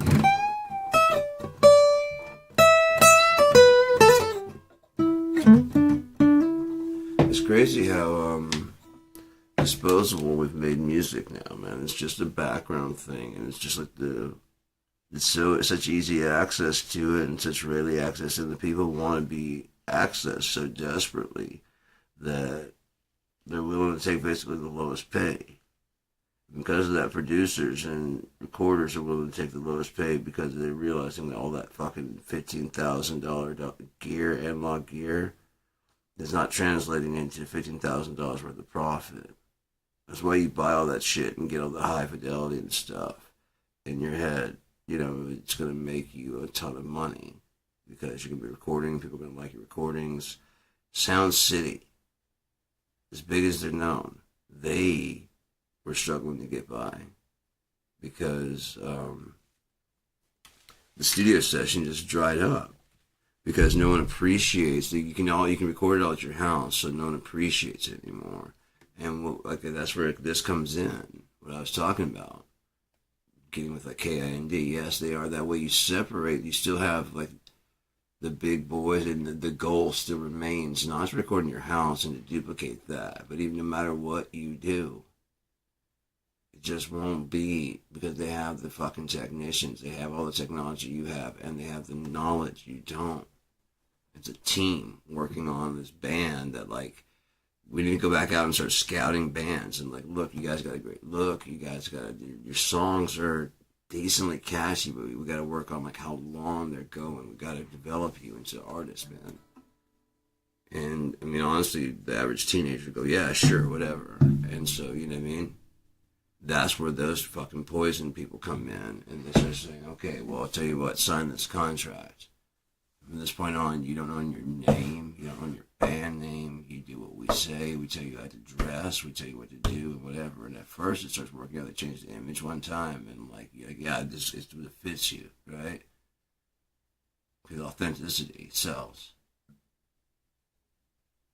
And then slowly but surely they start whittling away at that.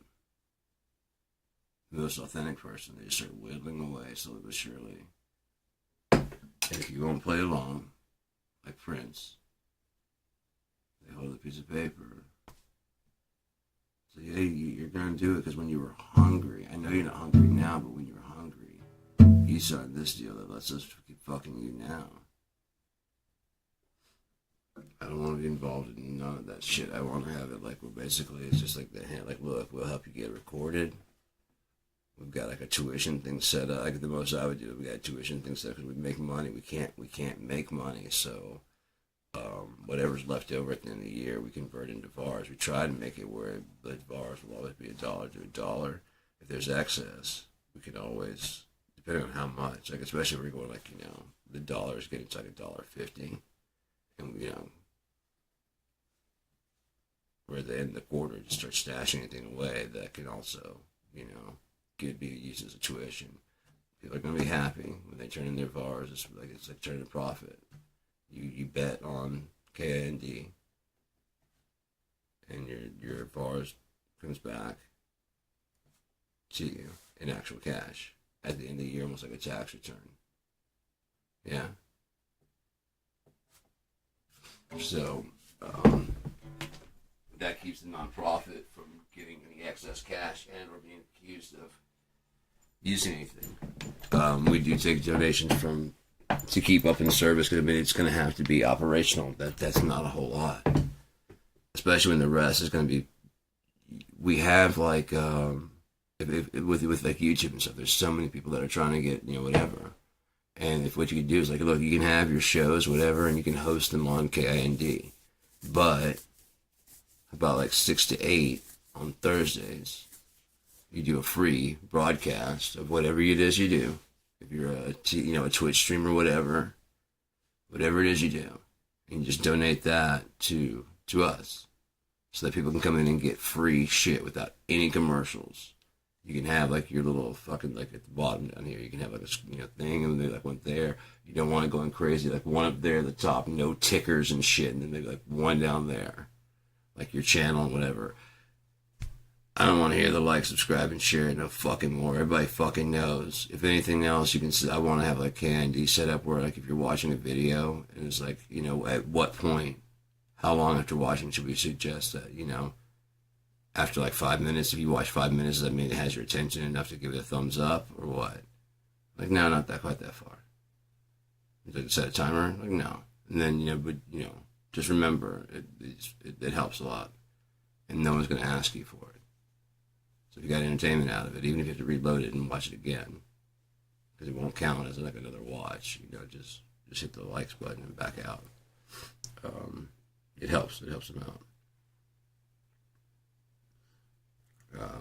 But yeah, if you had like a timer, like we just auto assume, like if you watch 5 minutes, yeah, if I've watched for 5 minutes, just go ahead and send that I like the thing. Cool. We're not gonna like auto subscribe or anything like that. You guys know how to subscribe and, you know, comment. You know how to do all that shit. We're not savages here. We've been in a society that's had this kind of technology before.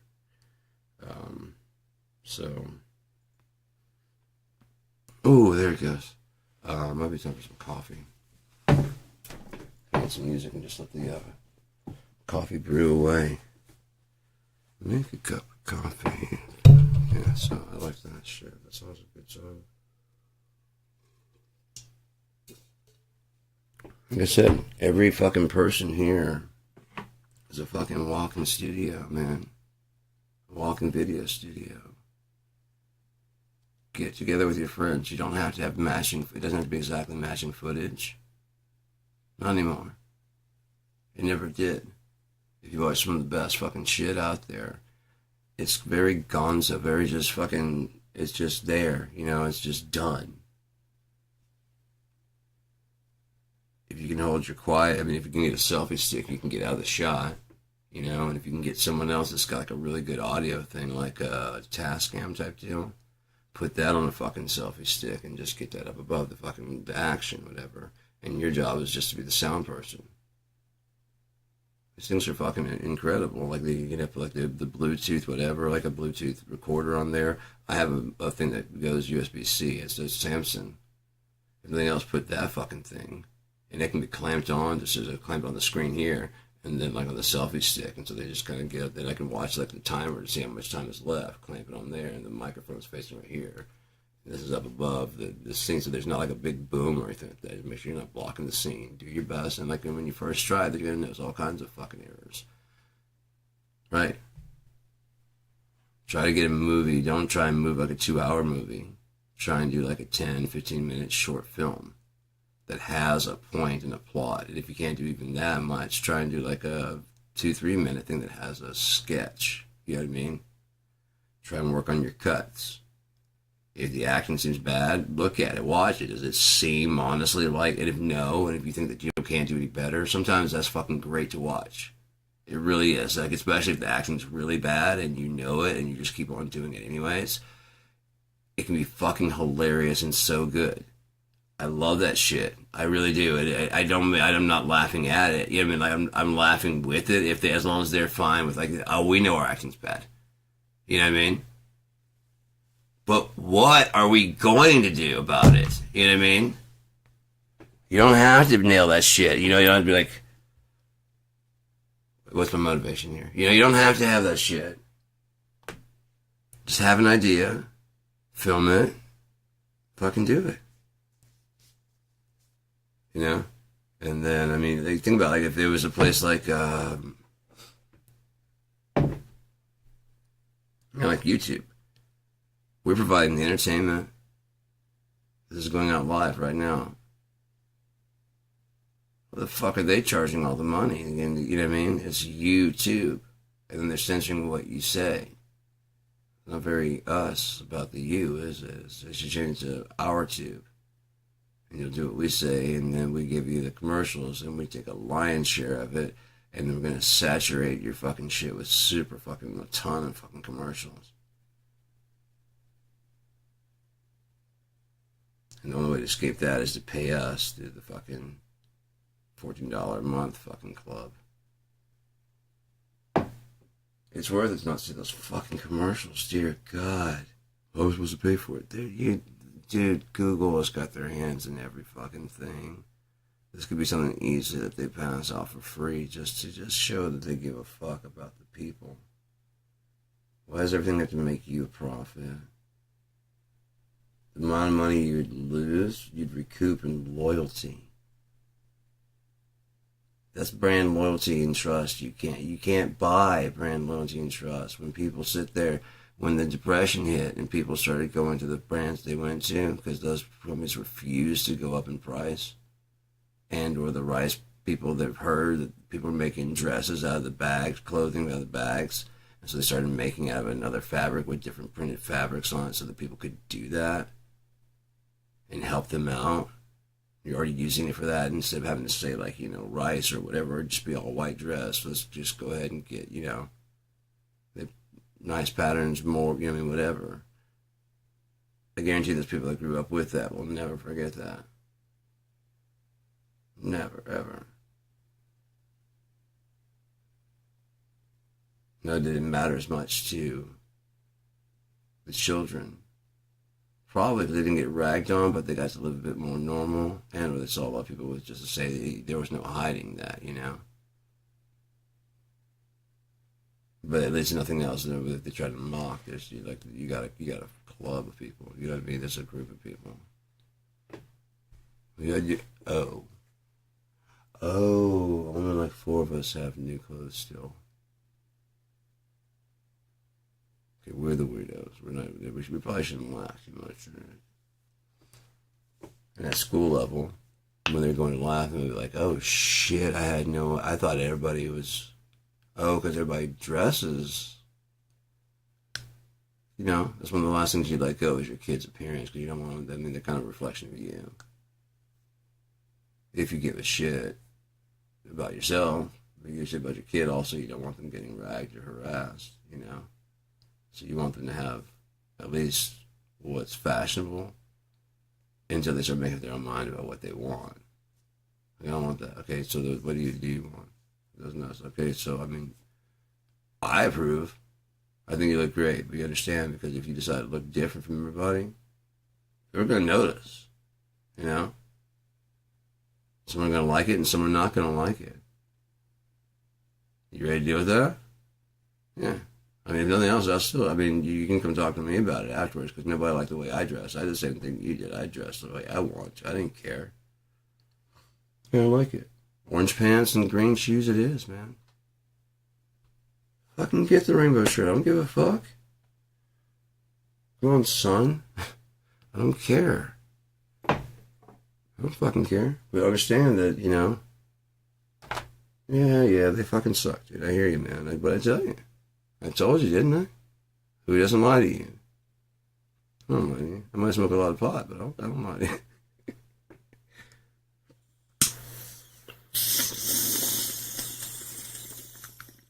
No! Oh, there's this one there. Just gotta be... There you go. I'll probably sure...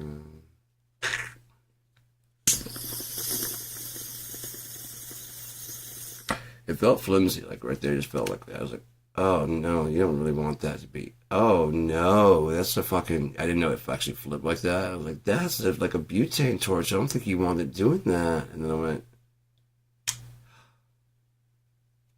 oh, I didn't break it. Okay, it's supposed to. Yeah, I was like, man, it's too bad it doesn't. Oh, it does. It does. Like after a week, it does. There's all this shit here. Nah, finger. I can do this.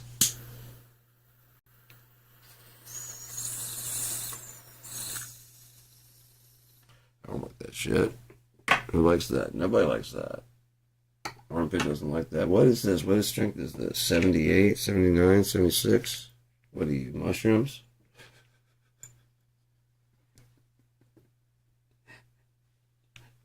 I went down to I saw my Uncle Steve. He was Steve the Cop. Now they sell kombucha and like all this like natural stuff like lotions and goat milk lotions and goat milk butter, and it's really good. It's really good. And they got different flavor and stuff. It's like all natural stuff, and the kombucha's all natural. It's being carried in a bunch of stores like Meyer and Bailey Farms. Bailey Family Farms or Bailey Farms. Um, it's cool. It's very, very cool. Um, but yeah, they're being held in a lot of like natural and organic stores and shit, and they do their own bottling. They make their own kombucha, make their own beer and stuff like that. It's really cool, really cool. But I mean, I've known what they're selling, so I walked up and they have like the normal stuff. There's like bar soap and whatever. I was talking to Steve for a little bit. I'm like, so what all you guys selling here? Because I know what it is, and I was about to be like, oh, just whips, chain, you know what I mean? Yeah, it looks like you got some salsa over here. Is that what this is? The soap salsa, yeah. Because but then like I guess I had my glasses on, so he couldn't see like like the twinkle in the eye there. And so, cause I even had the hands on the hips, and he's like, "Oh man, I just came with the very light," and I was like, "Oh no, I'm disappointed." I mean, like my eyes just immediately were just like, "No," I was so smiling, like,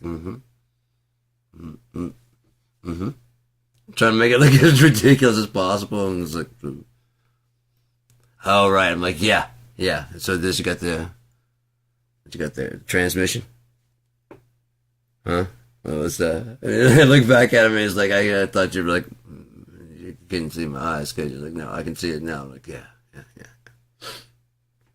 What are we looking at selling here?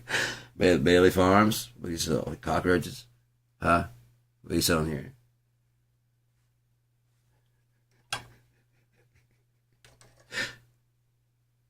It's gonna be my new thing. Just go to family farmers markets. What you got here, huh? Especially when it's pretty obvious, like so like there's like a garlic stand. They had pressed garlic. They had clothes. They had like. I was walking around and I got there and like there's like a smell from next door. It was like some the garlic smell was incredibly like garlicky, but like next door they were cooking some food and so that's like blowing through. So it's kind of like raspberry like it's strong. They got a whiff of like some sausage or whatever they were cooking. I was like, that's actually kind of good, garlicky sausage. And I looked over there. I was about to say that smells good as shit.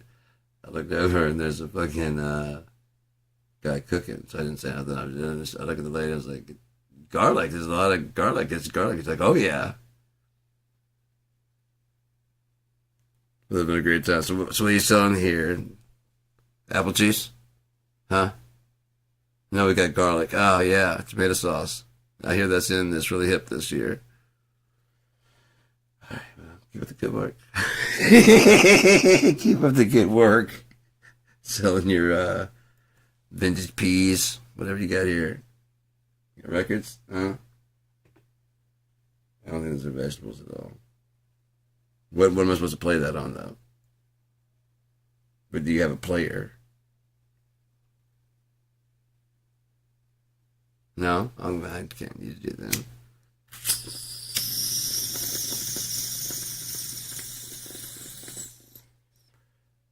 I like to leave people with like a fucking like, what the fuck was that? When you know what I mean? When I left the store, it's not your like average experience. When I come back in, you're gonna be like, I'm like, yeah, it's me. Dude, I haven't seen you like 3 weeks. No? You remember, though. You remember, though. That time I almost got in a fight with that lady. She's talking about how her son is autistic. And that's probably the only thing that saved her from me just beating her ass right there. In the fucking store. She was a shitty mom. Just horrible and just setting a terrible example for the kid and not like trying to rein him in like at all. And the only thing I said was hey, because the kid was just like and the first couple times he did it I didn't say shit, and this one he was just going on, he wouldn't stop. I'm like, fuck this, man. Hey dude, don't yell at my kid. I'm like, oh shit. I thought you were like a mom that could like, yeah, I'm just at my wit's end. I don't know what to make this kid stop. I know I can get kids to stop. As soon as I did, he stopped. He went. He didn't say anything else the whole rest of the time. He was quiet, completely quiet the whole rest of the time. So they left. She was loud and yelling. And since she said her kid was autistic, I was like, because he was standing right there. And she starts following me into the fucking place to boot, where I'm checking my groceries out. And she's like, yeah, you didn't know that, did you? My son's autistic. I'm like, so is mine. I don't let him do that shit. There's different types of... You're going to seriously tell me there's different levels of autism? Fuck you. You just didn't know that I had an autistic son too either, did you, cunt? I turned back and started going to my groceries. I would say, I don't want to beat you up in front of him. That's the only reason I'm not fucking whooping your ass right now. I look like a fucking meth head.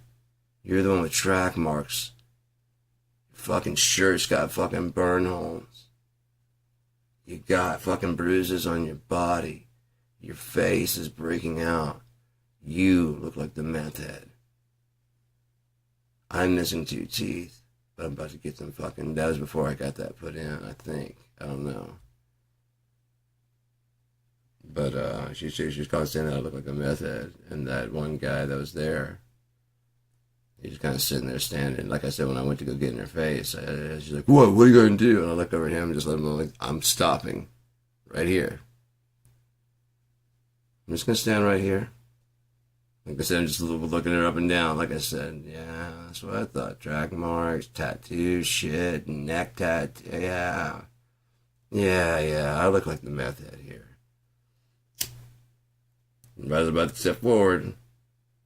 He's autistic. Okay. And as soon as I turned and touched her, I told her that my kid's autistic. My son is too. And she's trying to defend that, and I just went back to fucking scanning like things, and I guess the audience had enough. Cause she was like back here, like yelling and stuff, and I'm just scanning away and just like, I'm about to beat your ass. And then like this one lady just started chiming in. Well, maybe if you beat that, if you beat your kid, maybe I'll beat you. Why don't you try it? And it was like, oh shit, yeah, thank you. I don't have to do it because it's gonna be very bad if I fight her. You know, because no one's gonna see it my side. But she's a woman. A mouthy ass bitch who ain't never gonna do that shit ever again. I promise you. Now get a fucking ambulance. Like I said at the beginning. She'll live, I'll make sure of it. Trust me, I know CPR. She's fine, she's knocked out, I already checked.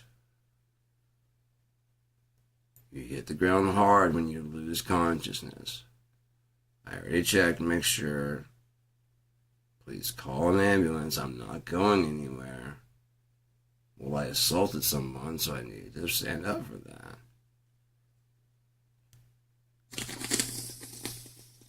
You okay, kid? Yeah. You mad at me? No, I didn't think so. Your mom always like this? Yeah. She won't be anymore. She won't be. I fixed her. She'll be nice from now on. She just needed to tune up.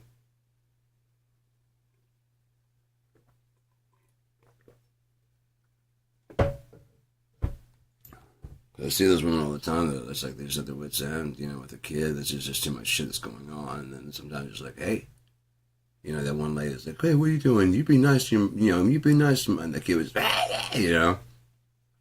it's a stranger. You be nice to, what I mean? And then the kid's like, you look at me, and the kid's, You don't do that, do you? No. Okay. You be nice to your mom. Okay. What's that? Hey, what are you doing? You see, you're driving a lot of people crazy, man, right? What's that all about? Do you see anybody else screaming here? No. So why are you? Oh no, I want some candy. Well, is that helping? No. Are you getting it? Why don't you knock that off? Okay? Thank you. Yeah.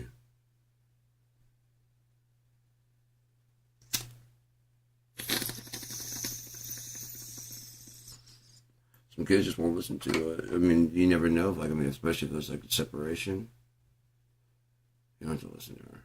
Whichever parent they like the most, if they say that, you don't have to listen to her. Fuck her, she's a stupid bitch.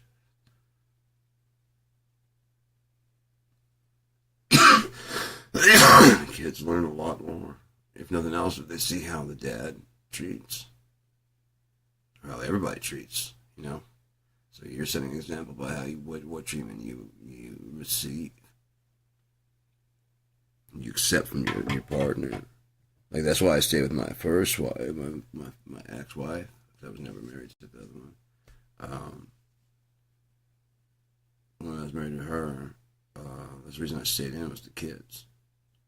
I actually didn't get married to her until like the last 2 or 3 years, and then like we were actually officially married longer than we were actually together because like, you know, it took forever for me to be able to afford the divorce. But I paid for that debt as soon as I got my fucking money back. That's one of the first things I went and got. Now it might be the first thing I went and got was fucking that shit taken care of and signed.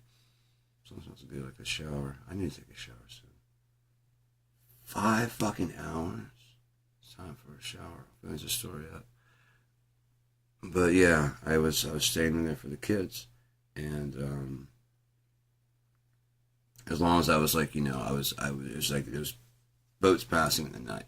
You know what I mean? I was on a night shift, 12-hour night shift. It was 7 p.m. to 7 a.m.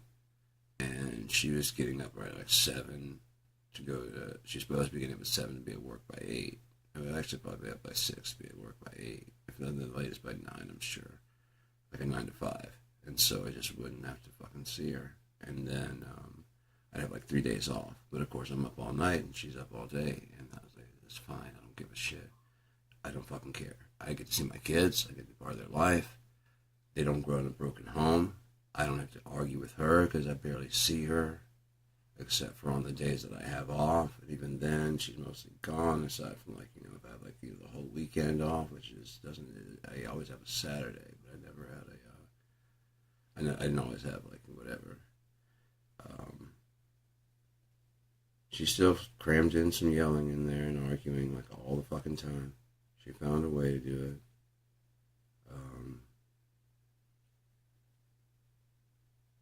Oh yeah, she found a way to just cram in arguments is what she was just doing. And for no reason, really honestly, for no reason than just to be a pissy fucker to keep the argument going, you know? Probably to have a reason to leave, to move on and go without guilt. Why the fuck would you, you know, propose marriage to somebody that, you know? I don't know if she thought I was going to change things somehow, you know? I thought maybe she'd finally stop with it and be like, stop being insecure. Okay, you realize that we have 2 kids, I'm not fucking going anywhere, you get that? The only reason I wasn't marrying you in the first place is because you're a fucking nutbag and I can't see me spending the rest of my life with you, so I could just easily, like... Because you're going insane. The further it's going, the more insane you're going. Well, unfortunately, we got 2. I would have been bailed out, but we got 2 kids, and so I mean, even after that, I was really gonna bail when I found the first one was coming. I'm like, okay, that's why you've been such a shitty person. You got fucking. I heard pregnancy is a bitch. I guess yours is just extra fucking crazy, or maybe this is what they're talking about, because this is fucking insane. So however long, and then this is over. Like I said, it was over when Kyle was born. It was over. It's just like for a little bit. Like, all right, cool, man. This is cool.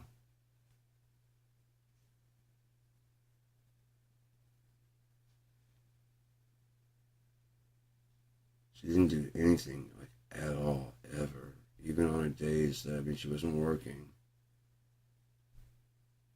But with days I wasn't there to help out, her aunt was there every day to help out, and she just slept. And so I get home and I'm there to help out, and she didn't do anything because I cooked dinner and I washed dishes. You know what I mean? So there was just like really, I mean, she still just found shit to nag about.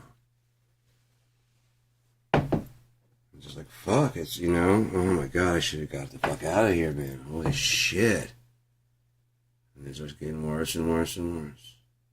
Like, I really can't see me spend the rest of my life like this shit. I gotta find some way to get like some daycare for Kylie. You're fucking someone else. I'm myself, but nobody else. I'm not that person, so. That's when I was trying to tell me that masturbation was the same as fucking cheating. Or same as, like, you know, having someone, like, you know, I don't like, no. No, it's not.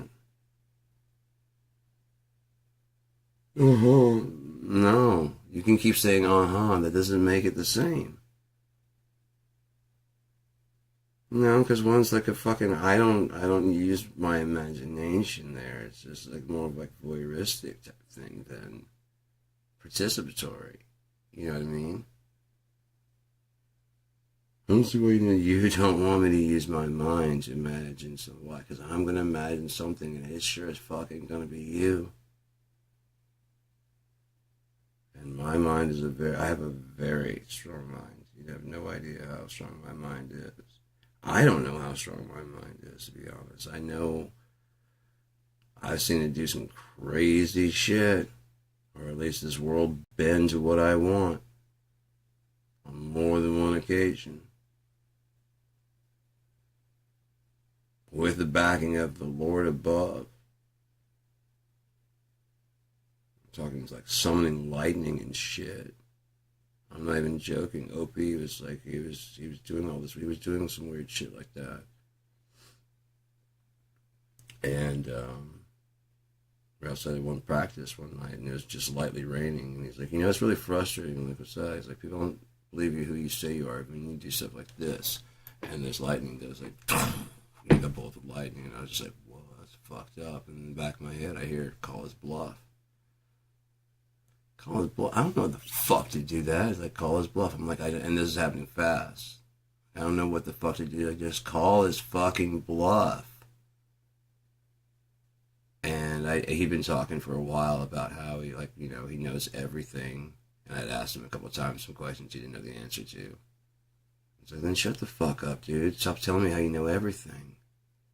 You know the answer to the last question, you don't know the answer to that one. Shut the fuck up.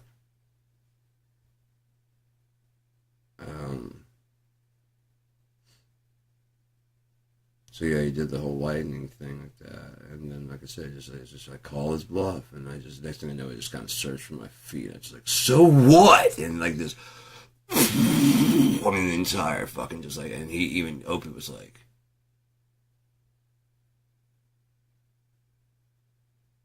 I'm like, what? So what, man? So what? What? He didn't have anything to say. I'm like, right. And that wasn't even me trying, motherfucker. That was just I have the backing. He told me to fucking call you the fuck out. Casting miracles and shit, motherfucker. Are you him? I remember I was at practice one time, and there was a girl I was dating there. And he's drinking a lot of the stuff that, you know, he drinking a lot of the, you know, we'd have, like I said, it was like a tumbler like this. And it'd be like this much bourbon. And like that much Coke or, you know, 7-Up or whatever. So it was the thing was to just sit there and we're gonna sip on that while we're smoking joints and shit and practicing. But the point was to work on music. And so we're getting ready to start. He's like, "Hey man, can I get another one?" I'm like, "Jesus Christ, dude! I've taken like 4 sips and we've had a joint already." You know what the? No, dude. I mean, that's fucking hell. Yeah, but we're trying to work on music, man. And then, like I said, my girlfriend at the time shows up, and she was out of the way. And then, like, you know, when me and Matt are working on like writing the actual song, like structuring. Okay, then go this with this, and I can hear him talking. And I look over, he's like, yeah. Some people say I look like the devil, and I just looked over him, and he looked over at me, and I was like, I'm not though. I'm not though. I'm like, oh yeah, you are. Oh yeah, you are, motherfucker. You wouldn't have to cover it with that unless. Why would you brag about looking like the devil? Some people say I look like the devil. Cool. Stay the fuck away from me.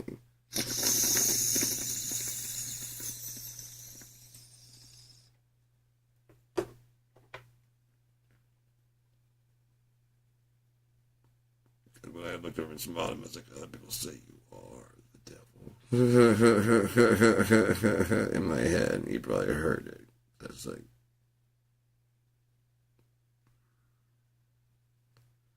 Some people say you are the devil. Oh, I'm not though. I'm not. Bragging about looking like him. I don't think any servant of the Lord would brag about looking like Lucifer, especially after what God did to him. Did you not read the book? It's not too pretty. He was. He was. I don't think he was. Yeah, that's like the song I wrote. He took a while to die. He took a while to die. It starts off pretty fucking chill. It just gets like fucking more and more screaming and angry and shit. One of the first ones where I've actually found my outside voice. My big boy outside voice. Is this plugged up? Probably so, but it's probably fucking not gonna work very well. We gotta fuzz the fuck out. I just love playing, man.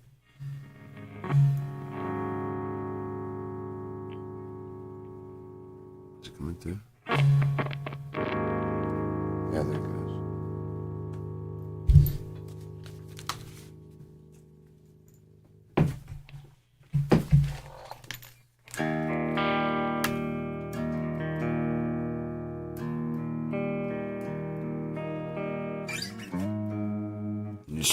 New strings.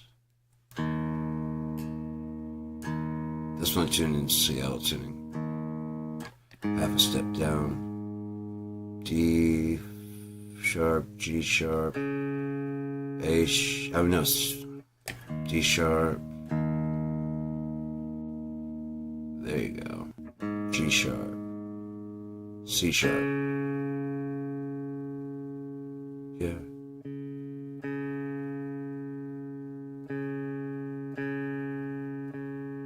Now A sharp. Oh, F sharp. A sharp. G sharp.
Damn you!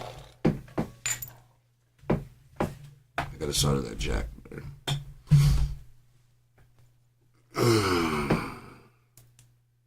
You know what? I always play yo. Let's just get the Concord. I just like accents. I don't mean to make fun of anybody. I just like the way they sound. Seriously, I'm not trying to like. And that's what, if I ever do accents and stuff, it's just, I love them. I really do. When people think they're like, I like the accents of people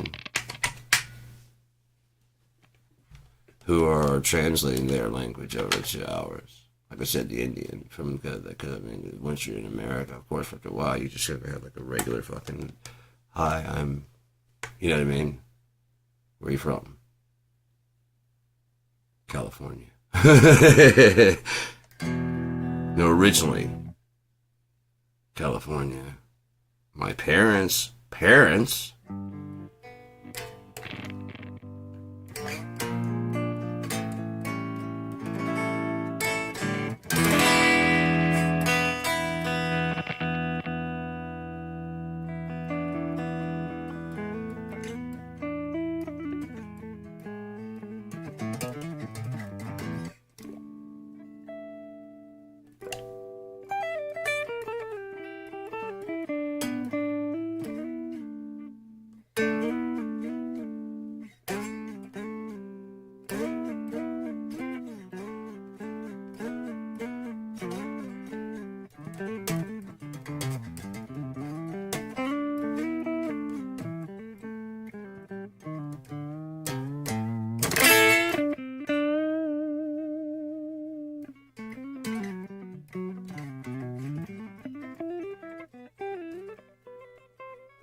I don't know.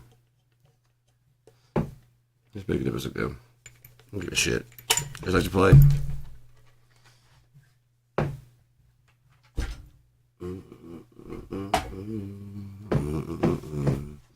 So, it's been 5 hours and 16 minutes. I'm probably going to head out here for at least a little bit. Yeah, I need a shower. I definitely need a shower. And then, I don't know. Maybe I'll come back. If you ask nicely. Or if you just, tune in, at least. Then, yeah, I might not. I might be back, I don't know. I might disappear for a year. I might go have a beer.